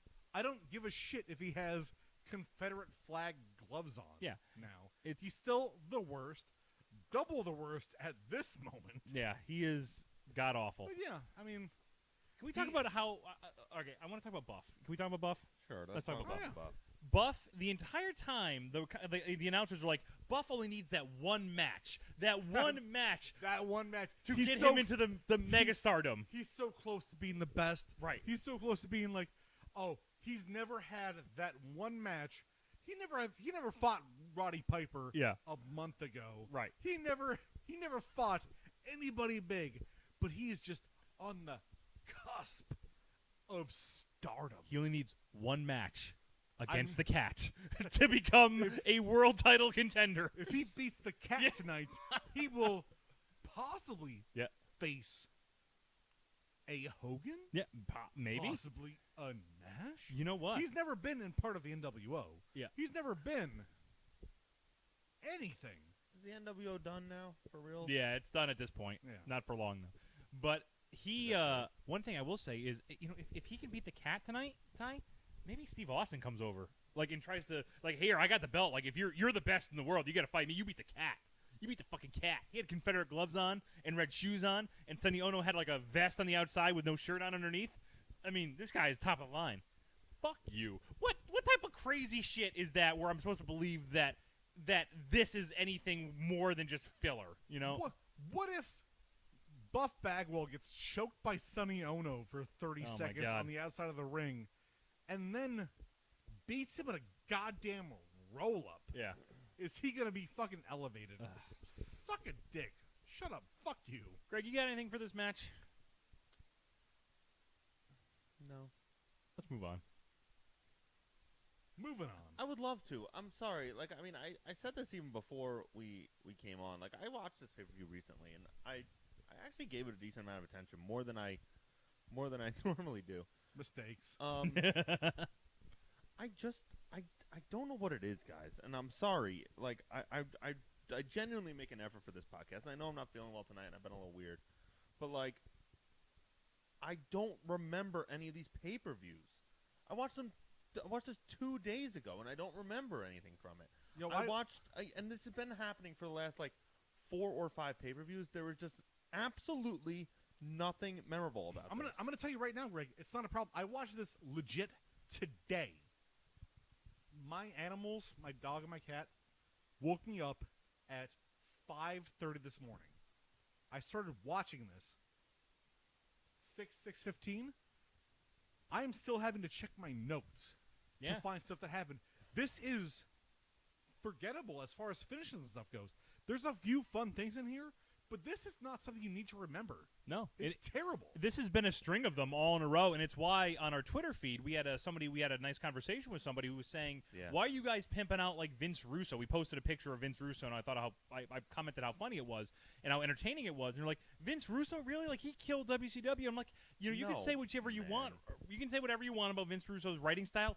It was different, and it's such a breath of fresh air when you get to it compared to like these all in a row. Like people don't when you see these 7. I'd say probably dating back to about the last 7 pay-per-views all in a row, they're all the same pay-per-view. You could tell me, he's like, "Hey, Mark, do you remember that match with Sting and Goldberg?" I could say, like, "That was last pay-per-view." They're like, no. I'm like, "Oh, the pay-per-view before that?" I'm like, no. Which one? Yeah. Which Sting Goldberg match? Which Sting Rick Steiner match? It's just... Did Sting and Rick Steiner fight? When did that happen? This- Oh, shit, the one we're going to talk about later tonight? I just It's No, very it's- obvious to me why they brought Russo and Ferrara in, because this product is disgustingly stale. this legitimately needs talking about, though. And No, I know. look, I know this is you were hype as fuck when I said I wasn't even going to be on the podcast. You're like, "Oh shit, we're not going to talk about this stuff." I'm sorry, Ty. We're talking about this stuff. Here we go. Oh, yeah, I'm the asshole here. You're the asshole here. I'm glad you understand that. So like, I have a weird talent. Ty has the same talent. So does Mark. Like, legitimately, we all remember weird, obscure, stupid shit from everything. All right? Ty and I quote one-line jokes from MC Chris albums from 2001 that literally only the two of us have ever heard. All right? That was 16 years ago, and we still say it's burns, but it's fun. George R.R. Farton. Right. The first Mimsy, best joke of all time. All right. Our talent in this face on this planet is that we remember weird, obscure shit. I cannot remember anything from these pay-per-views, guys. That's Like, not that's not a knock towards you, dude. No, That's it what- absolutely isn't, that's Greg. We what have the we're same trying to- problems, right? No, that's what we're trying to tell you. I mean, there's nobody on it's this not a planet more problem. equipped to do this, and we cannot. Yeah. that And what we're saying there's a few fun moments. We've seen Goldberg. We've seen like Warrior murder 3 dudes' careers. Mm-hmm. Because I made a joke about Yeah. maybe the Warrior is magic, and that's what we latch on to. Right. But nothing that we've seen to this point has been super interesting. It's just That's so the problem. awful, So and when- it's all the same. Yeah. I don't remember one pay-per-view does not distinguish itself at all from the other ones. And I'm glad you brought it up, Ty, because even talking about the entrances, they used to rotate. Like, there was not a tremendous amount of repeats, and sometimes they sucked and sometimes they didn't, but it gave each one a distinct feel. They're not doing that anymore. This is the same Road Wild as last year. That was the same Bash at the Beach as last year. That was the same Spring Stampede as last year. It's the same Starrcade as last year. They're not even making each one visually distinct anymore. It sucked, Yeah. Like Starrcade 97 sucked, but I remember it, and it looked different than 98. 99? Bet you it's 98 again. I'll never forget how much you fucking creamed your jeans over what was Great American Bash. Oh What my was God, the- that Oh, was yeah, such a right. good entrance. Yeah, that was really That cool. was an amazing. You Or talked s- about that for months, even going through WWE shit for a year. You were Yeah. like, "This is not Great American Bash." Yeah. Like, where is anything? Yeah. Or what about the one you always bring up is sold out. The original 97 sold out, or 96 or whatever that one, the first sold out. Oh, right? Mark, you want to start a fist fight? Yeah, Is that no, what I'm we're just doing saying visually. Okay, not talking about the quality of it. Visually, did it look different from anything else? right now? Oh, Visually, do we have a fucking fisheye lens on a fishbowl up above the ring? it looked No, That we was didn't. different. interesting. But here's the thing: that is memorable because it is different. We have seen this all in a row. I have used my notes. I take notes for everything. So whenever I do this, I have relied on my notes more in the last the last 10 pay-per-views than I did when the first ones came around. Bash at the Beach, I rarely went to my notes. I remembered everything about that first episode, the Bash at the Beach one with Hogan turned. I remembered Yeah. everything about that. I Yeah. remembered everything about the ones after that Silver because it was dollar so on a pole interesting. match. Right, right, Yeah. exactly. The beat him with a rubber the, shark. well, the rubber shark Yeah, I remember hardcore all match, of right? that. Even like the Ray Trail, it just Yeah. that stuff is very memorable. The athletic tape around. Yeah, right. Yeah. You know. But that's because it Oh, was the tape weird. match. It was different. We're not seeing that now. People will say maybe the wrestling was better. Oh, you're missing all these Benoit matches. That to us, I don't think is interesting. People come to wrestling for stories. People don't want to hear that, but that's true. Storylines are what going to bring you in, and if there's no storylines and nothing's interesting, I don't give a fuck if the match was a 5-star match. It's boring to me. Yeah, I don't know what any of these stories are, and again, that's our fault. I don't watch Nitros, I don't watch Thunder, whatever. I don't watch Saturday Night Lightning. But every one of these feels exactly the same. One dude's coming out and being like, I don't think I like you very much, and now we're gonna fight. Does it also hurt, do you guys think, that the storylines are basically 1 month cycles? We don't have any story. When the NWO came around, that was the overarching storyline, and we all agree that it got overplayed. But for a while, that kind of moved from one pay-per-view to another pay-per-view to another pay-per-view. Now it's just we were just talking about it. We had the West Texas Rednecks fight the Master P's gang, and 1 month it's over. It's Yeah. over, and then we're already up to something else. Well, I mean, look, when you bring out BA, you know that the feud's gonna end. All right, you Well, don't bring out a fucking ringer like an Armstrong if you don't expect him to close. He's a fucking closer. He's Yep. a rapper first, a closer second, a Wawa coffee enthusiast third. Mike Wrangler fourth. Oh my God, Ty, we did not take a picture outside of a Wawa. We're the worst. Oh, that's right. You guys were near Yeah, it. we were Wawa Central. Shit. We missed them. Oh God damn it. You'll be there again. Yeah, in a little bit. Yeah. All right, so we're just doing this then, huh? All right. Honestly, First off, what do you got? you're not wrong. I know I'm not. There is a lot like this, especially this type of pay-per-view, and even going into today's program, Backlash. It's all just the same bullshit over and over again. It's like, oh, I hate you, you hate me, we fight. I hate you, you hate me, we fight. This is the most, and this is one of my biggest notes, formulaic. However, for you guys to say that skill in wrestling does not matter, what we're about to watch right now, DDP versus Chris Benoit, that's a solid match. That's like a 3-star match. These guys in this fucking porta potty of shit, spoiler alert for later, porta potty of fucking terribleness where they could have just phoned things in and it wouldn't matter because this is once again a free goddamn useless show. Here's the thing, though. No, hold on. I'm on a rant right now. All right. Well, remind me to tell you how wrong you are. These guys put on a very solid match for no money. There is no money here. And that's one of the things you need to think about when you look at wrestling. Where is the money? So where is the money in Backlash? If you talk about AJ Styles and Shinsuke Nakamura, where's the money? That's the next match. When you look at Miz and Seth Rollins, where's the money? The match they just had, the money going in, wherever Miz is, wherever Seth is, that's where the money is. Where's the money? I don't know, wherever Joe was making fun of Roman Reigns? It doesn't matter. There's no money leaving the first half of this pay-per-view. No one gives a fuck, or should give a fuck, about any of this, which is why it's useless. But there are a handful of guys who did a pretty fantastic job and I think deserve recognition as we go through these borderline terrible pay-per-views. And I think Okay. DDP, Chris Benoit, which, I mean, there's a really interesting moment where DDP rips off the referee's belt and chokes Chris Benoit with it, Yeah. which I really hope does not awaken anything inside Chris Benoit. But still, they put on a really fun match, regardless. Or, however, irregardlessly, if you will. So, let me tell you why wrestling doesn't matter in wrestling. I know. No. I don't totally think you know where I'm going to go with this. This is not a personal preference. There's a lot of talent on this pay-per-view. Mm-hmm. These guys are great. Like, Malenko's not for me, but people like him. That's fine. Canyon's fantastic. There was a lot of old stars, Macho, Kevin Nash. I like Kevin Nash, all that stuff. But all of these guys are capable of performing. They can all put on a good match. But you're never going to remember that unless it's like match of the year stuff.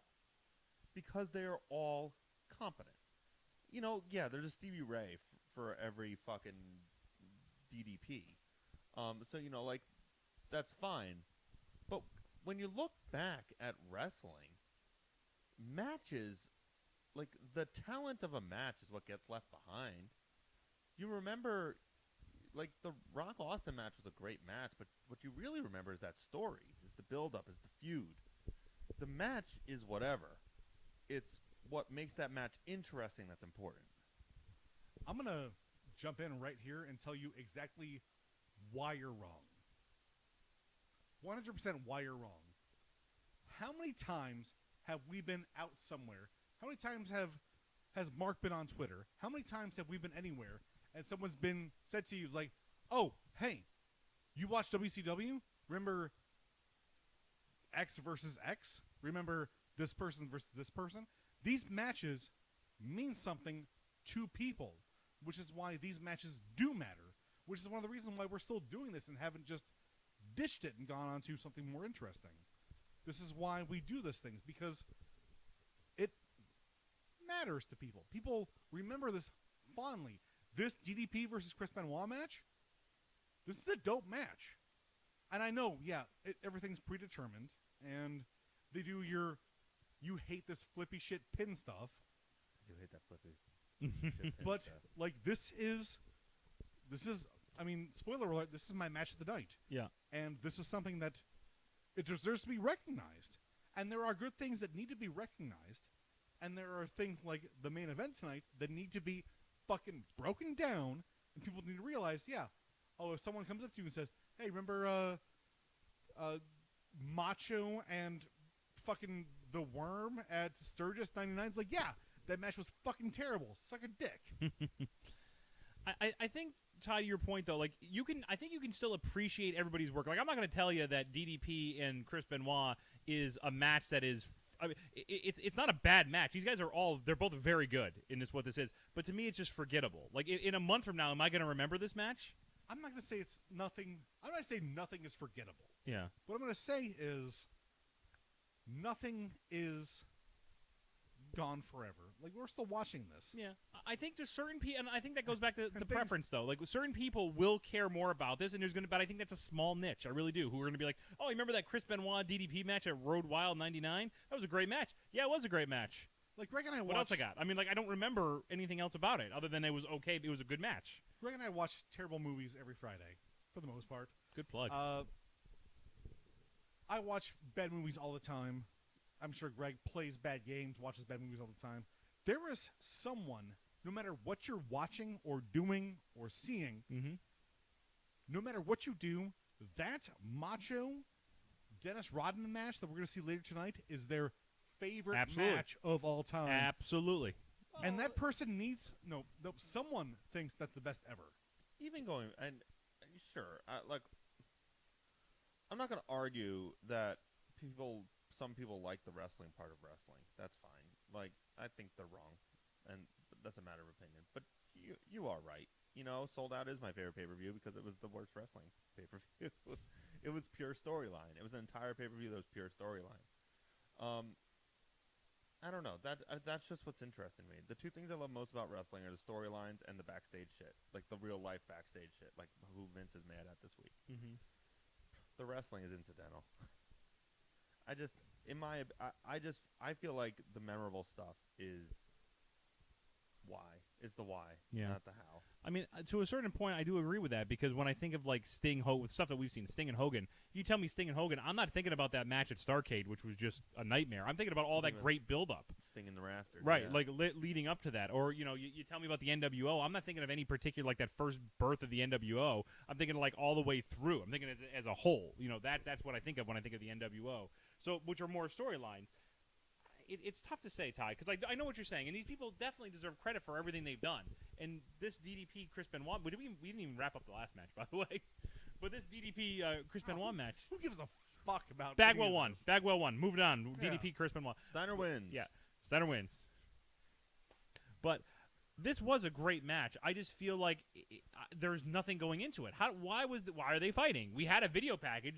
I'm not going to say there's not a matter of like I'm fully in agreement with Greg. Yeah.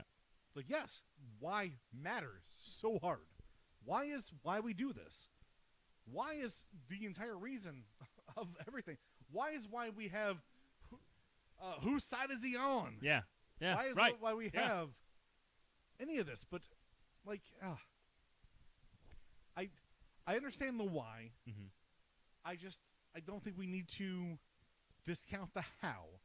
However, I do think everything that's going on tonight Suck a isn't dick. the best, but they deserve at least some of the guys deserve some sort of credit for showing up. Yeah, and I gave Kurt Hennig credit in the last match, which is Yeah. a strictly in-match thing of keeping that match together. Kind of directing traffic and such. I think Hennig did well. Yeah, and there's somebody coming up. I'm gonna also comment on Shane kinda- Douglas, I think, did a Yeah. great job. I thought that last tag match was great. Yeah, And this one, I think, is probably one of the best matches of the night Yeah, because it's these guys, technical, very good match. Yeah, very good match. Mhm. There's something in this match I don't like. I wish I could remember what it was. It's really slow. They yeah, slow it they down. give him a lot of super hard. time. Yeah, Oh, I know what it is. I'm going to tell you what I hate. Suplexes. just in general. Yeah. Okay. They're so fucking choreographed, and they don't ever look devastating. That's, Ooh. we'll blur that in post. Yeah. It like Diamond Dallas Page jumps so hard into these suplexes, and Brock Lesnar's entire fucking thing is his suplexes, which are just the most puss move of all time. Like when someone does it in MMA, it's ridiculous. Oh, Like, yeah, it yeah, it's like sick. rocks them to their core. Yeah. and it's hard to do, and but like these wrestling ones, they're like it's the same. They remind me of fucking Del Rio's move. And his Enziguri? Yeah. Yeah, your Yeah. favorite. Yeah. It's like just don't, man. Hold this bucket right here. yeah. Like what would really fuck up Brock Lesnar? Just don't. Just go dead, bro. Yeah. Just don't. Just Just lay there. no. Just duct tape yourself to the mat. Can I bring up my favorite Bobby moment of this match? Sure. Yes, please. Anything. But Bobby this man. says, "Tony, did your dad ever whip you?" Tony said, "No, he did not." Bobby replied, "Well, you better get in the ring. You need it." Mike replied, "Bobby, did your dad ever whip you?" Bobby replied, "I wouldn't pay him if he did." Yeah. Bobby is on fucking fire tonight. Yeah, he's good. Nice and drunk. We're getting a lot of belt spots right now, which is uncomfortable to watch. With But Benoit. good. But Yeah. cool. Yeah. But good, Kurt cool. Angle's real mad. Yeah. The one thing I didn't like about this is toward the end where they show the Revolution after, because spoiler. They're in back. Yeah. So the triad runs out pretty soon, right? And they'll start they'll be running interference on Benoit, and then they show the Revolution who's watching this happen, and they're like, let's hang out. Yeah. It's like not smoking cigs. yeah, and not drinking yet, coffee. guys. The commentary's like, the Revolution is in the back, Yeah. waiting to see if they need to run in and help out. He's getting like stomped right when they're saying that. Bam Bam Bigelow's like fucking stomping him in the nuts. It's like, this is no disqualification. Fuck your nuts. Oh, it's so there it good. is. There it is. Yeah, there they are. Yeah, right. With Just those watching. fucking neon green tights. Barry Saturn's had a weird career. Yup. Is he alive now? Yeah. Did his Patreon succeed or whatever it was? Yeah, I mean, GoFundMe. I think he's okay. I don't know. I think he still needs some surgery or anything, but I don't know. But anyway. before the finish on this one, I Nope. guess. So the finish comes when Kurt Hennig takes a. No, I'm sorry, that was the last match. Finish comes when the entire Jersey Triad comes in and tries to take out Chris Benoit. He just lays them all out. Mm-hmm. He jumps off the top rope with a top rope headbutt to DDP for the win at 12:14. Okay. Yeah, this is an alright match. Good job, guys. Yep. Memorable. All right, so Sorry. I wish I could have kept a straight face. Tony, I'm bad at humor. I is not funny. No. my main issue is I wish they weren't killing the Jersey Triad so hard. Yeah. These guys are great, and they're just I don't know, man. They're the villains. Like they've been running wild for a couple months now. Like maybe it's time to end them. I honestly don't remember if this is the last time they're together. It's I think close. DDP and Canyon he's- stick around for a while, but like Well, DDP started the bang. He's not doing like the triangle, but he's doing like during the match he's like bang, just like a yeah bang. Yeah. Which is he's getting there. So before we get into anything else, we got Tony pimping the last 4 matches we have left, and so as we hit the halfway point, let's just jump right into our sponsor for the evening. Oh, nice. I was wondering when that was happening. Cheerios, buy them. Wait, who's our sponsor? Cheerios. bye. Cheerios. Congrats. Before we get into the sponsor for the evening,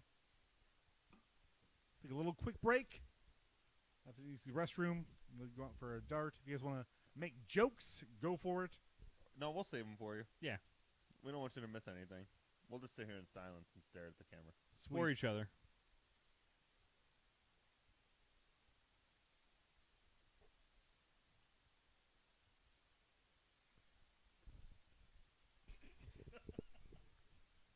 That was gold. There was something. We will be right back. Oh, should I do it? Hold on, I'll do a thing. I'll put up. Oh, it's so far away and so tiny. Hold on.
Oh. Greg's dancing. Did a whole mess of cocaine. Woo! Style and profiling. WCWTF podcast brought to you by Greg doing cocaine. Waking up. Waking up. Man, he was doing the Bischoff before. He didn't fire Wrath yet. Fire Wrath button. I can't find it. Ugh. Just keep going. Keep going through the pile, you quitter. Waking up. All right. Now I'm tired. Back to bed. Back to sleep. Too much work. WCWTF podcast brought to you by the Pilot Ryan Helicopter Company. Oh, no. Yay. There we go. That's way better than Cheerios Yeah. or Beerios, whatever we're saying now. We went with Beerios. Okay, that's nice. Yeah, that's a great. So the family all got together? The family got together. Nice. They wanted to honor the 16 children they've lost Yeah, those kids are... in the last 4 Ryans. four road wilds. Yeah, they are mowing through Ryan's. I know I like to toot our own horns a lot. I'm going to toot your horn, Ty. Ooh, all right. Ooh. Saving Pilot Ryan is one of the all-time funniest jokes. Not WCWTF jokes. One of the all-time greatest jokes. It's just so It's astounding. fucking perfect. It really is is. the first mimsy of WCWTF jokes. Good job, man. Check out our last year's Road Wild episode for more of that. Mm-hmm. 2 years ago. Yeah. Was it 2 years It was ago? 2 years ago. Yeah. Oh, boy. Time flies. Before we go, this is going to shut down again. Oh, no. Controller. I thought I had just done something. How are we looking? It still says your console will shut down. Oh, Oh, it went away. Now you're good. Yeah. Cool. So, Saving Pilot Ryan, the Ryan Family Helicopter Company, please Nice. don't kill us. Well, that went unheeded. Yeah. Moving on to our 8th match of the evening. Before we get that, That's not true, right? before we do any of that, Sure feels like it. we back to the show. We take forever to give away an American Iron Horse motorcycle. American Horse. motorcycle. American horse. American horse. American horse. We're down there. Okay. There was the fans in attendance could not give any shits for this because they weren't involved. Like nobody there submitted a name for this like knockoff motorcycle company. So what do they give a shit about? It went on way too long. The host was like trying to drum up support like the way Michael Cole tries to drum up support in like the modern product. No, the host does not even do any of that. He's like, hey, whoa, we're giving away an American Iron Horse motorcycle. Let's do this. To give this away, we've got Dave from the American Iron right. Horse Motorcycle Company. Hello. Hi, I'm Dave. I am here to give away a motorcycle. Oh my God. Let's do this spinny thing. Yeah. All of you. Who's he joined by? The American Iron Horse Girls. Yeah. The two most pedestrian spokesmodels of all time. Right. Like when you think of a spokesmodel for a car company or a motorcycle company, you're figuring they're going to be like bikinis. They're going to be like hot chicks that are going to be like, ha, ha, ha, do you come with a car? Oh, you. Like that type of stuff. Nope. They are in like the most like drab clothing possible. They are both they were like, okay, but nothing you'd be like, oh, holy shit, look at that girl. It's a step away from sold out 97's Yeah. Miss NWO. A slight Oh, step man. up, but not much. Yeah. It's look, I'm not insulting these women. They're perfectly Oh, yeah. fine looking women, you know, like and whatever. I'm not trying to like say, oh, they need to be hotter. It is just peculiar that this is who they chose given the situation. I'm saying they should be These hotter. people, they look like they should be handing the trophies out in a spelling bee, not an American male motorcycle. You spelled Iron Horse right. Congrats.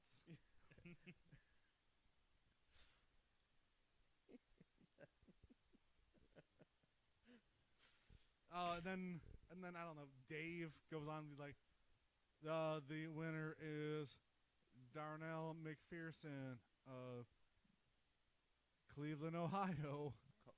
Call us, Dave. So you Call us. Call us, Darnell. You want your Congratulations. You win. here's your burden. Right. That's a little bit less of a burden than a fucking. Oh, it monster is. truck. Right. It like, definitely this is. you can put on Craigslist and sell. Yeah, your How do you insurance probably sell won't be that a bad. Macho Man truck. The best part was comes with hat. I wasn't gonna buy it before. They got the hats there. Yeah. Bobby was great on this one. He was laughing at the guy's last name the entire toward the end of this and just cracking up. That was funny. The guy's got the charisma of a dish rag Yeah. or a Roman Reigns. Oh, it's terrible. By the way, Darnell, Cleveland, Ohio. Get at us. Yeah, hit us up. Please, we please. we want you on the podcast. We need to talk to you. We want to get a con together, a reunion of sorts. Yeah. Of people who won shit they didn't want from WCW. the WCW Burden Cast. if you Oh, I will. love it. Oh That's my great.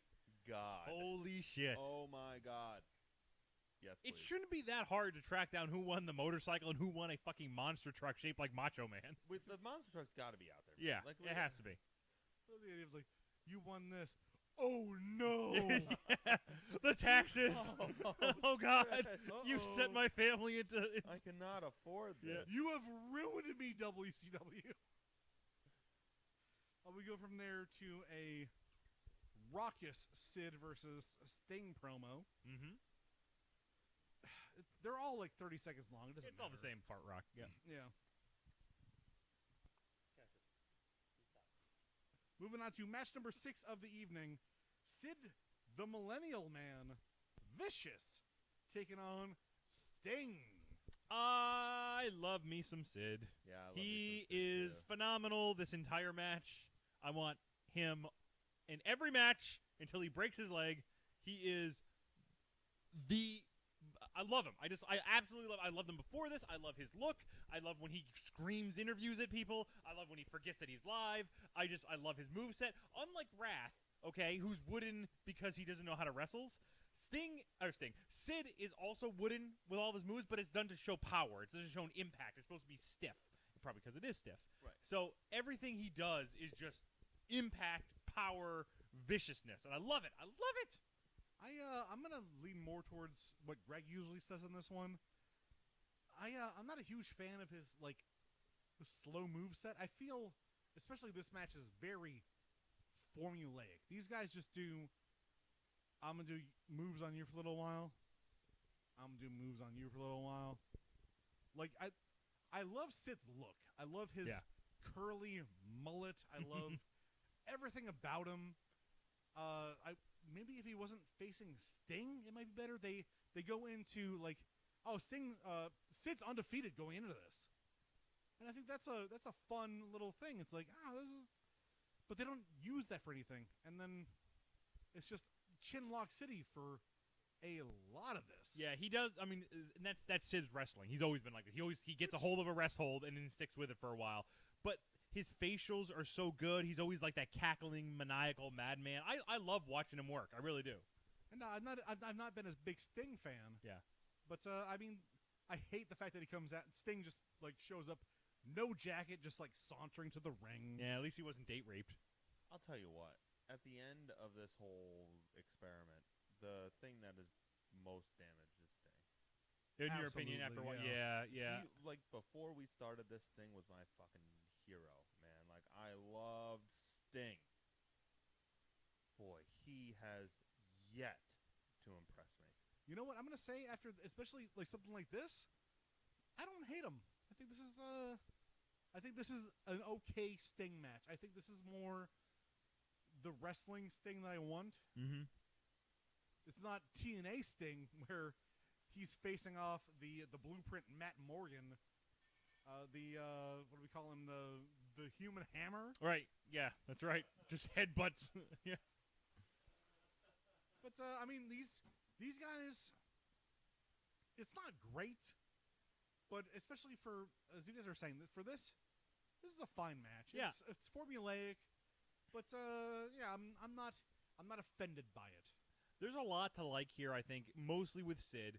I know I'm a big Sid fan anyway, but I like also that the offense that Sting gets in, you expect Sting to have a much more balanced match, but to me, like, Sid kind of dominates this Yeah, one. no doubt. And that's the right move. Sid is the new guy. You need to kind of reestablish him as this dominant monster heel. And when I first saw this match go up, I thought, like, well, Sting, he's going to come back. He's going to do winning. He's going to come. It's going to be amazing. He's going to come back, and it doesn't happen. And I like that it doesn't happen. I like that Sid just kind of, like, after a while, Sid just takes over, and there's nothing Sting can do about it. Well, in Sid's defense, I love the first minute of this match where Sting Irish whips him into the corner, Yeah. and then Sid takes a bump to the top turnbuckle, on his. He's doing the Becky Lynch. Yeah, where he's yeah, like, right. He's like, oh no, here I am, and then Sting just Stinger splashes him. I think it's great. Yep. Things kind of turned me a little bit towards the end, towards the finish.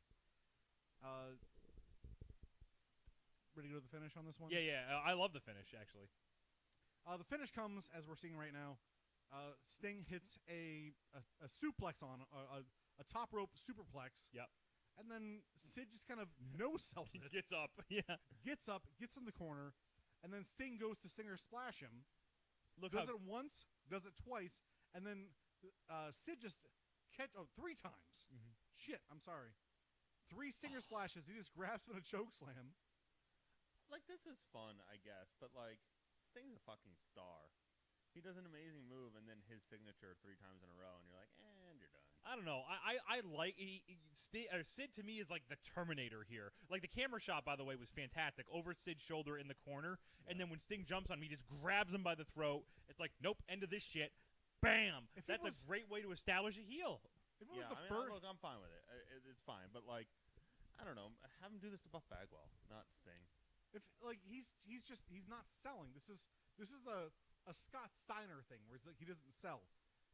That's because Steiner doesn't know how to sell. This, I feel like, might be. I mean, it. that's Yeah, true but it got too. Steiner over, just like I think it's getting Sid over here. This is fine. Look, I like Sid Vicious. Yeah. I'm fine No, with all it's- this. That's a great move. By the I way. do like Sid. Yeah. And that choke slam is real dope. Yeah. I'm into that. And That's- like the angle was great. I also liked earlier in the match where Sting was running over him to try to leap over him, and Sid just got up, kind of raised his body enough to trip him.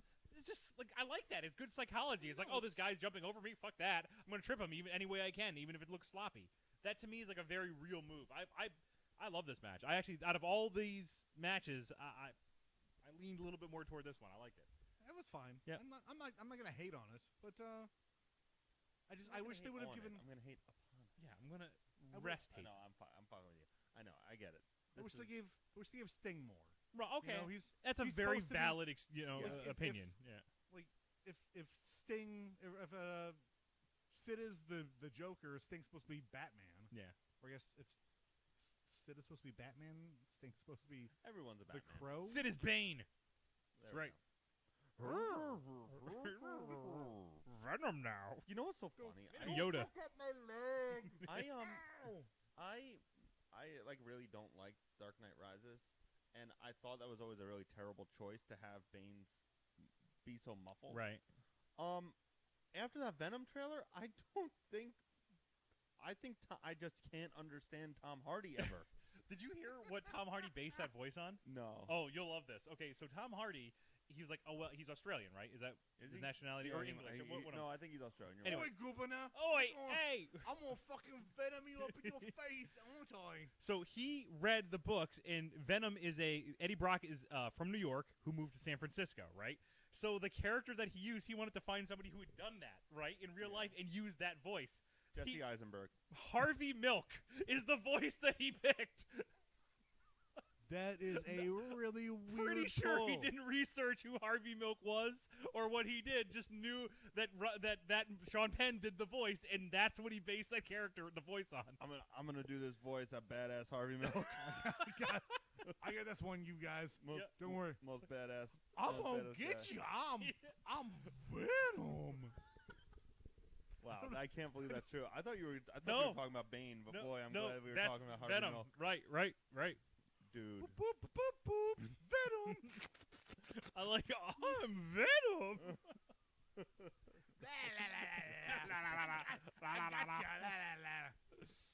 Oh, you got Wow. AIDS. I can't believe that. Yeah, amazing. I can never understand Tom Hardy. Yeah, And luckily he doesn't have any lines in Mad Max, but I really can't even he understand. grunts a him. lot. That's Yeah. basically it. So, Moving on to match number 7, Rick Steiner versus Goldberg. I really noticed during this one, Rick Steiner's theme song is just a WCW version of Welcome to the Jungle. Yeah, Yeah, right, totally. it It's is. very Oh my funny. God. I'm surprised it survived. Yeah. And I don't know if you knew this, Reg. Goldberg's music at this point, they've replaced it in the WWE Network. oh, This was a Megadeth song. Yeah, it was. They gave him a very briefly. Yep. that's hot. Because Yeah. they What were doing Megadeth a song? WCW Mayhem CD. Oh, So they can do- Yeah. They were doing like the WWE was like, it's like, oh yeah, WWE Attitudes, like WCW Mayhem. We're mean too, guys. We're gonna give you a pay-per-view Oh, soon. we're totally rude. Oh, well, look out, guys. Oh, wait, guys. Just 12 rude tracks coming through. Wait for it. Poop. We gonna get you. Look out for the mayhem. Here comes Goldberg. We like- Whittly diddly whittly whittly wow. Boop bop doo dow. Boop bow. Your parents aren't gonna like this one. Nope, not at all. Oh no. Oh jeez. Slipped into Morty there. Yeah. I'm Goldberg. I sure hope he doesn't bring a taser to the ring. So out of the gate, Goldberg kills Rick with a clothesline, which is dope. Mm-hmm. And then Rick just kind of dominates him. Yeah. for- With the knee brace, which is apparently not a disqualification. He pulls the knee brace off of Goldberg and just beats him with it. The ref's like, yeah, all right. Yeah. Well, and then even commentary's like, well, he brought the knee brace in with him. Which is the only time that's ever ever okay. I really enjoy how the ref was probably like, all right, so Goldberg's gonna go over in this match, and he's like, cool. And then when he starts Rick starts using the fucking brace, he's like, okay, yes, this is legal. Can't call this. Can't DQ him. Although I also like the video package before this match happened, where apparently Sid hits Goldberg with a snow shovel, and it just goes kadwap, and then apparently that makes that makes Goldberg angry at Steiner. Sure. I like the idea of Sid hitting Goldberg with a shovel and him yelling out, "Cut thwap!" Yeah. Gotcha. It's more like a Luger thing. Kabong! Yeah. Alka Sid. Ah. He's got his guitars like Alka Sid. Okay. Yeah, so Goldberg wins this in Yep. 5 minutes with a spear and jackhammer. Yep. There is a really dope moment where Rick murders Goldberg after 4 minutes, and the entire crowd is revving the motorcycles at him. He's like, "Fuck you!" Yeah. And he double guns them and Yeah. yells, "Fuck you!" And they're like, "Fuck you!" Yeah. Little late. Oh no. Oh. That snuck through. Oh. Ted Turner, you got this one? What's going on? I got a wrestling company? Write him a check. Money. So yeah, 5 minutes. Yeah, it's whatever. It's a squash. Sort of. It's not. It's like a reverse squash. It's a reverse squash. Oh my It's god. it's Rick beating the shit out of Goldberg, and then Goldberg just being like, "Oh, I'm sorry." It's a Roman Reigns match. Yeah, it for kind of fuck's is. sake. Yeah. Anyway. Moving on to. Oh God, this will be another quick one. Macho Man versus Dennis Rodman promo. Macho Man and Dennis Rodman have been feuding, I guess. Who the fuck let Dennis Rodman back? Yeah. Needed a paycheck, man. During the summer. Did he? Was this when he was suspended? Wasn't he suspended for a little while? Well, I mean, this is Road Wild's. When is Road Wild again? Do we know? Is it usually a summer one? August.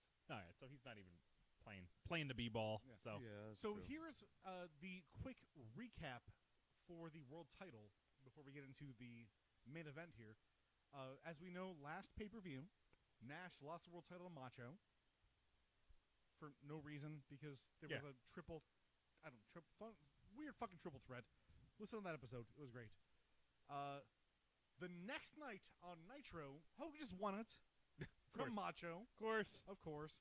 and then he started feuding with Nash. So Nash went from face against heel Macho to face against heel Hogan. And then Macho continued to be heel against heel Dennis Rodman, who was trying to have sex with his real-life girlfriend, Gigi. Well, in Rodman's defense. Yeah. I mean, yes, please. Uh-huh. So we get a little bit of a recap of that one. We go into Macho and Rodman coming into the arena. Rodman grabs the mic. Oh, and yeah. says, We got to talk about this. Yeah. Hey, yo, Macho. Where's your bitch? Macho replies, tonight, you are my bitch. And anybody here can fight for sloppy seconds. Mm. So in this situation, Yep. Let's lay it Macho out. Man is going to bone Rodman, Right. and then when he's done with him, just it's just a hyena pack. Right. Just inviting the group of Sturgis to run a train on Dennis Rodman. Well, you have to fight Macho. Yeah. And if you beat Macho, Whoa. then you can have sex So, with Dennis Rodman. Is Macho protecting the carcass of Dennis Rodman? Basically, yes. Yes. It's his Be kill. Right. prepared. He's Jeremy Irons. Grr. Wow, also that is deep. Yeah. That, man, is so weird. The exchange is... Sometimes I feel like the wrestlers don't realize how gay things are when they say it. Oh, no, I think they know. You think they know? No way. There's Oh, no no, way. this- I think... No, I think he either flubbed the- that or didn't even think about it. This is absolutely like an emasculation thing. It's like That's not... it's like no, you want to fuck my girlfriend? I'm gonna fuck you, and then I'm gonna let anybody in this weird redneck motorcycle crowd fuck you if they pin me. You know what? Maybe you guys are right on this one. I'm gonna, Yeah, so bad. Yeah. Also, side note, I don't know if you guys caught this in the promo. The person who's supposed to be watching over Gorgeous George tonight is whoever is what drove the Hummer. Oh, is that the... Oh, is that a Bringing thing that they're one still back. doing? Yep. Whoever drove the Hummer is supposed to be who's watching out, is the bodyguard for Gorgeous George. Wow. Guess David what? Flair. That doesn't come out. Of course not. Why would we bring that up? I feel like before this match happened, Macho and Rodman were in the back, and Macho goes, "All right, brother, okay." It's like, how Please do you, don't fuck my girlfriend, brother. how do you feel about walking? He's like, I'm pretty good. It's like, how do you feel about brawling? Pretty good. We got the match. Ooh, yeah. Because this match is Macho's dream. It is Yeah. the ultimate walk and brawl. Yep, it is. Oh man. Nothing but walking and nothing but brawling, which is not the right crowd to do this in front of, by the way, when you leave the ring and they can't see you. Well, wait until we get a little bit later on because, whoo boy. Yeah. Things get messy in this one. I mean, what else is there to say? Do you guys have anything? Well, I like also how Rodman, right after Macho said he was going to fuck him, Rodman's like, I do my shit outside the ring, and then rolls into the ring. Good job. I missed that one. Yeah, good job. So the match is just once again, one of the words I've said the entire time this entire night has just been average. It's just it's Agreed. yeah, it's just everything we've come to expect. Yeah. And what happened? Formulaic. Yeah. It's just nonstop. I was giving Rodman some credit in the last times we saw him as being at least selling well. Whatever that, if he had that skill, that's gone. I mean, he was garbage in this. Well, I mean, quite literally Yeah. for a lot of this. They walk and brawl. They brawl on the outside. It's just throwing each other out. Anybody who gets the offense just throws the other one outside of the ring. Mm-hmm. They do a walk and brawl to the outside. Macho just walks him up the ramp. And honestly, to Rodman's credit, he sells pretty well. He does a Russian leg sweep at a point. He does a move. Well, yeah, but that's not selling. That's he performed. Well, no, he does the move, but then he just sells, and then they walk and brawl up the ramp. It's bullshit. The crowd hates it. They hate it. They start chanting. They actually Yeah, chant they bullshit. bullshit. Yeah. They're pissed because they can't see it. Yeah. And then Macho Irish whips him into garbage, Mm-hmm. literal garbage. He picks Rodman up. They open up a porta potty. He puts Rodman in the porta potty and he fucking tips it over. Sort of. He Yeah, tips it against like boxes, which pissed me off. That gave me like the porta potty blue balls. I wanted to see that whole thing fall over. I'm good.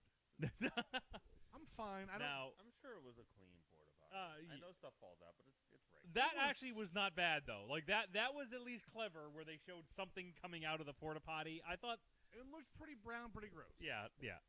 Maybe that's just me. Maybe that's my. That's working shit. That's not real shit. That's working shit. That's work shit. Work shit. Yeah, that's right. Or at least it was Yeah. until Hogan arrived. Right. And Right before. he Yeah. just had a lot of sushi earlier. Listen up, brother. I pooped in this, and I put like 6 baby roots in there. They just keep on fighting, and the commentary's like, "Oh man, I can't believe who doesn't go back in the ring because he smells like poop." Oh, and then Gorgeous George shows up, hits Rodman in the butthole. Does not even hit him with a low blow. No, I know. Just like punches him in the butthole. Right in the butthole. I'm not gonna lie, that still probably hurts. No, yeah. You ever sit down on like something that you're just like, whoa, Like a penis or something. right, Right. And you're like, whoa, Yeah. and then you just keep doing it. Yeah. It's like that, but with one solid penis. Yeah, that was a good prom night. Anywho, how did this And then- match end? And then she gives Macho a chain. Macho hits him with the fucking chain. Match over. 1, 2, 3. And Yep. far too long in this. It's what pretty the fuck was goofy. this? I don't love women 11:30. as props. 11 minutes, 12 minutes in this stuff. Oh, Yeah. does not need it. Oh. Honestly, I get why this match was here, because like obviously anybody in this crowd is gonna know who Dennis Rodman is. I don't get why this match is here. Who gives a fuck about Dennis Rodman? Agreed.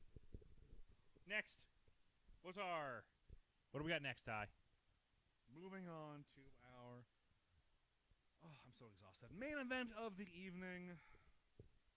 The retirement match for the WCW title. Kevin Nash, Big Sexy, taking on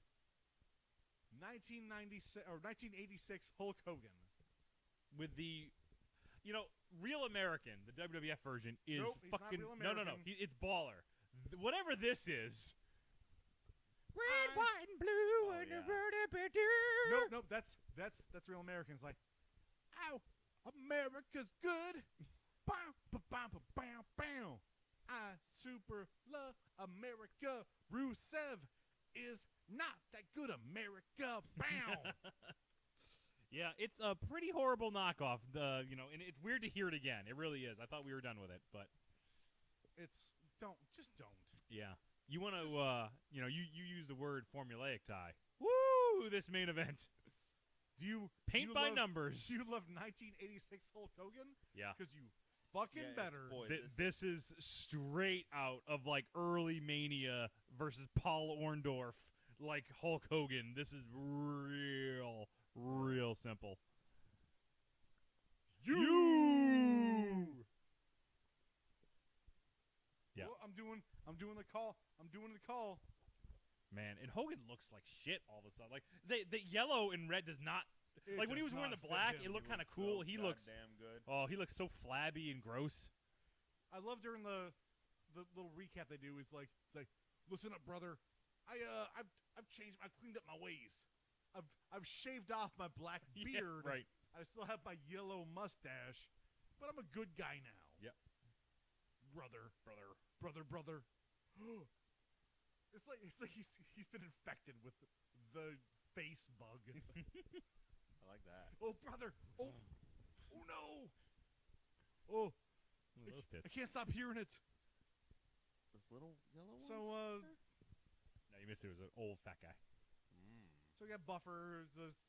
He just beat boops, whatever. We all know what Buffer does. Mm-hmm. Nash doesn't matter what he says. Nash could Hogan not doesn't give matter what he says. 2 shits in this one. Oh. He does the most Nash match Yeah. versus the most Hogan match. Yep. It's like Nash is like, move, stand there, take a move, lay there. Hogan's like, oh, crowd, oh, pose, back rake, leg drop. Mm-hmm. This was Boy, it we really talked is. about a while back with that Ric Flair Piper match. Where like you can see all your favorites. Same thing here. He got to the corner, got up on top, did the whole 10 punch thing. Like you were saying, the back rake, the pose. Actually, my note here was, wheel in the sky keeps on turning, but we need a older and worse Journey song. So is there like, do they do a cover of like a doo-wop song no one cares about? Can Journey do a cover of like, I won't even say Earth Angel because that's still a pretty good song. It's like, could they do a future cover of Bop that everybody's over? Man, I don't know. It's just, it's the worst. it is terrible, It's- this match. Oh, I like this robe. it's a good robe. And who needs that robe? Me? Bobby Roode. Oh yeah, Bobby Roode. Oh, you too. Yeah, you can use that robe. Poor Yeah, Bobby I'll take Roode. If Robe, you did man. this podcast in that robe, totally different podcast. Yeah. Yeah. Except we would have to never acknowledge the robe. Well, yeah. I mean, everyone would just understand I was fly as fuck, Right. and then they would just accept me into their hearts. Anything before the finish on this one, guys? Nope. I remember being upset by the finish. I wasn't upset by the finish. It was just I knew it was coming. Nash hits the jackknife on Hogan. Hogan kicks out. Hulks up. Back rake, pose, leg drop, win. And then That's it. It's just so funny to see him racked. Going down. Oh. For him to like backpedal so aggressively because he was the one who killed this. Yep. Yeah, right. it's crazy. Exactly. Yeah. You single-handedly said that this doesn't work anymore, and yet now here you are, and and it was so abrupt. Yeah. it It's was a week later. It's like, It was like you he know found his yellow underwear and was like, oh my god, Yeah. Well, like, what is this? what the fuck? Yo, Bischoff brother, this weird thing, this LWO money is not coming in. Should I do a red and yellow money? And Bischoff's like, what? Yeah, whatever you say, Hulk. Yeah. Whatever you say, Hulkster. What Fire Wrath? Okay. Somebody's at the door scraping his name off of it. He's like, "What you doing?" Yeah, whatever, Hogan. It's fine. Why are you writing VINC on my door? SHANE. Ugh. Oh no, that's a year later. They do mention his son Nick is in the front Well, yeah, row. his son Nick was the one who gave him the suit back. You know, Hey, and now to repay him, Oh, he those are needs some nice. sick beats for Nick. right? He had like a Hellraiser moment where he's like, "I remember." My pleasure, toast. My pleasure, bandana. I will show you ultimate pleasure in my knee brace. It will show you ultimate leg drops. I like Pinhead Hulk Hogan. Yeah, That's fun. good. He's real fun. He is. Burns, but it's fun. So yeah, Nash is apparently retired now. Yeah. We'll see where that goes next month. Maybe he actually retires. From what I remember, Maybe they fired him and then brought Russo in. He's not booking anymore. He's like it lasts about 3 months. All right. Spoiler. He just Yeah, needed a it's vacation. actually really quick. Yeah. And then he starts fighting fucking the Duke of Hardware. Yeah, that's right. Yeah. Yeah. The Earl of Hardware. The Earl of That's right, the Hardware. Earl of Yeah. Hardware, yes. Mhm. Wow, I can't believe Duggan comes back. Oh, he comes back. In a big way in, I guess, in our timeline, 2 weeks if we do this. Yeah, one in 2 and weeks. apparently Yeah, gets right. mad at me for pointing out storylines on Twitter. Like, That what the was fuck so was that about? weird. Yeah. He's like still around, tough guy. I'm like, buddy, you literally Whoa. were a janitor the next episode. what Like, that happened. happened to you. we were Yeah. on your side. Right. I'm just telling what happens in the storyline. Calm down. Maybe he thinks you were making up. He doesn't remember his janitor days. I So- think I was palling around with an Armstrong. So as What we a ride finish along out, that would be. I'm sorry. Armstrong and Duggan. they're just Rapid Armstrong and the Earl of Hardware. they're driving to driving Baltimore. They're driving to a completely different venue. They're like driving to an elementary school. Denny's. Oh yeah, we gotta bust this place. Oh, man. Duggan's definitely spent a lot of time at a Denny's. Yeah, boy. He likes poopies a lot, apparently. And New Way Lunch. You can always find him at New Way Lunch. Oh yeah, this is haunts. Yeah. Yeah. So as we finish out our last, Those are restaurants, for context. Yes. For those who don't know. That don't understand what I mean when he likes poop. this is He local does- restaurant. He does become a janitor, so I mean. If there's one thing I know about Hacksaw Jim Duggan, it's that he really likes to take shits. And he's also a 4-year-old, so he calls them poopies. Papa Bischoff, look what I did. Oh! Oh! Just eats burritos like.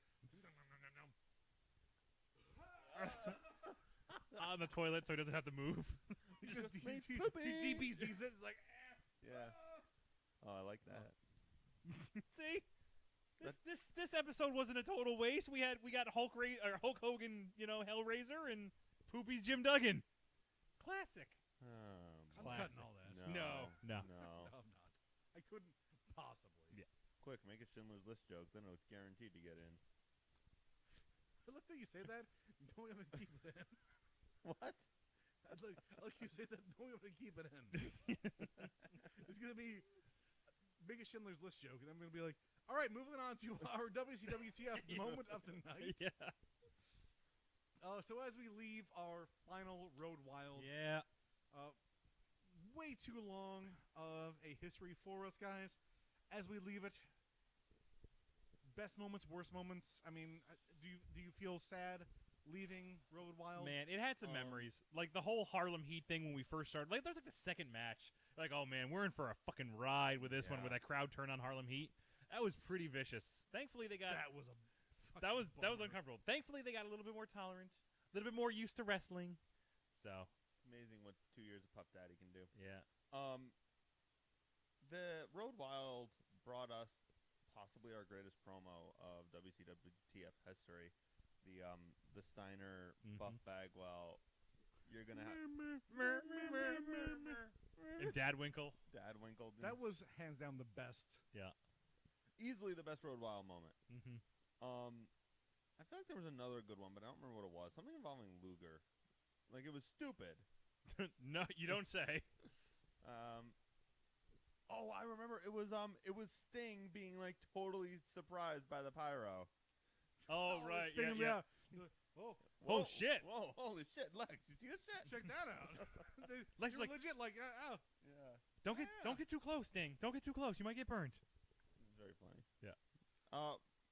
This is a debacle of a pay-per-view all the way through. Yeah. Mark got so mad when it took Public Enemy 8 years instead of those 3 table spots. I That's a was classic. so pissed off at that. Yeah, that was Mark's problem. That really. Oh, God damn it. Now you brought it back. And now, you know what? I'm glad we're leaving Sturgis. We're leaving Sturgis on that Winnebago right there. We are out of town. Maybe stopping for lemonade first. We had a lot of fun in Sturgis. I'm not super sad we're leaving it permanently. You know They never cared enough to make it worthwhile. But how could you in a free show Yeah. for at least 200 bikers? You know what I was thinking, too, is like you probably had a merchandise tent here somewhere, right? Somewhere. They probably didn't buy. No, these bikers didn't buy any of that shit. So you went to a place with no gate money and you left with very minimal merchandise. Like how badly are you run that you would think that's a good idea? Yeah, but you gotta bang that chick in the yellow tank top over there. The itty bitty titty club. No, that's Macho. Oh, Sorry. okay, gotcha. All right, guys. Match of the night, MVP, shining light of the night, and WCWTF moment of the night. Match of the night. If you guys, I'm going to start it off. Go ahead.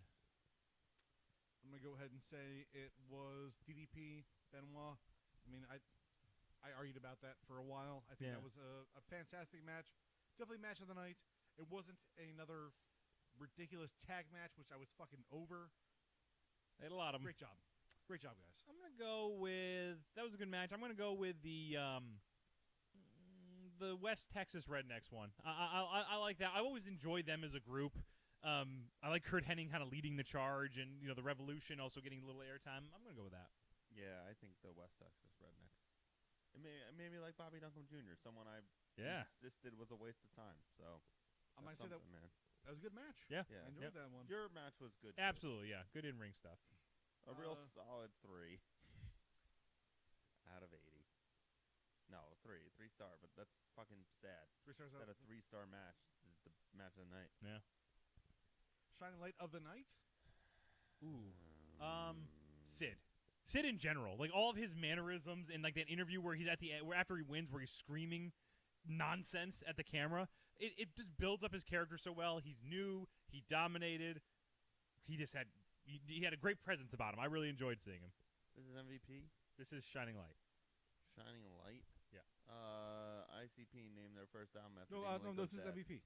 Oh, this is MVP? Oh, wait, Yeah. this is MVP? Okay, yeah, Sid. Yeah. ICP named their first album after Dean Malenko's dad.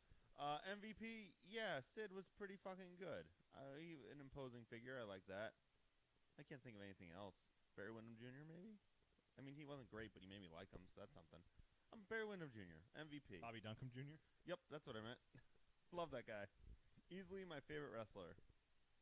My MVP of the night goes to Darnell of Cleveland, Ohio. That's a good one. Your winner of a burdenous motorcycle. Yeah. I am super sorry. Sorry, man. Well, we'll get him on the air. We'll talk to him. We'll figure it out. We'll see how he did. Shining Light, Greg? ICP named their first album after Dean Malenko's dad. That's interesting to me. That's actually pretty interesting. Yeah. Like, that's so weird and obscure. Good for ICP, I guess. Yeah. Oh, man, I don't know. Shining light on this. Mine went to Bobby. Bobby tonight That's a good one. was on Yeah. fucking fire. He was a goat tonight. Just his Yeah, like he was good. It's like, oh, hey, oh, check out that chick. She has a mustache. Like him and like, oh yeah, everything he said tonight was just on fucking fire. He was the Bobby Heenan of Bobby Heenanist. It was wonderful. I'll go with that one. Yeah, I like that a lot. Yeah, Bobby. If there's any reason to watch tonight, it's Bobby's commentary. And our WCWTF moment of the night. Mine personally goes to the. I have two. Okay. I'll go through. All right. My first one goes to the porta potty dump That's because that pretty- is Yeah. What the fuck, man? that one, and also, why would you waste so much money on fucking daytime pyro? There was so much daytime pyro tonight. Nothing but daytime pyro. That's pretty bad. I'm going to Oh. go with the weird macho Dennis Rodman exchange before their match where they talked about plowing each other. Oh, that's a good one. That was really That was good. very confusing.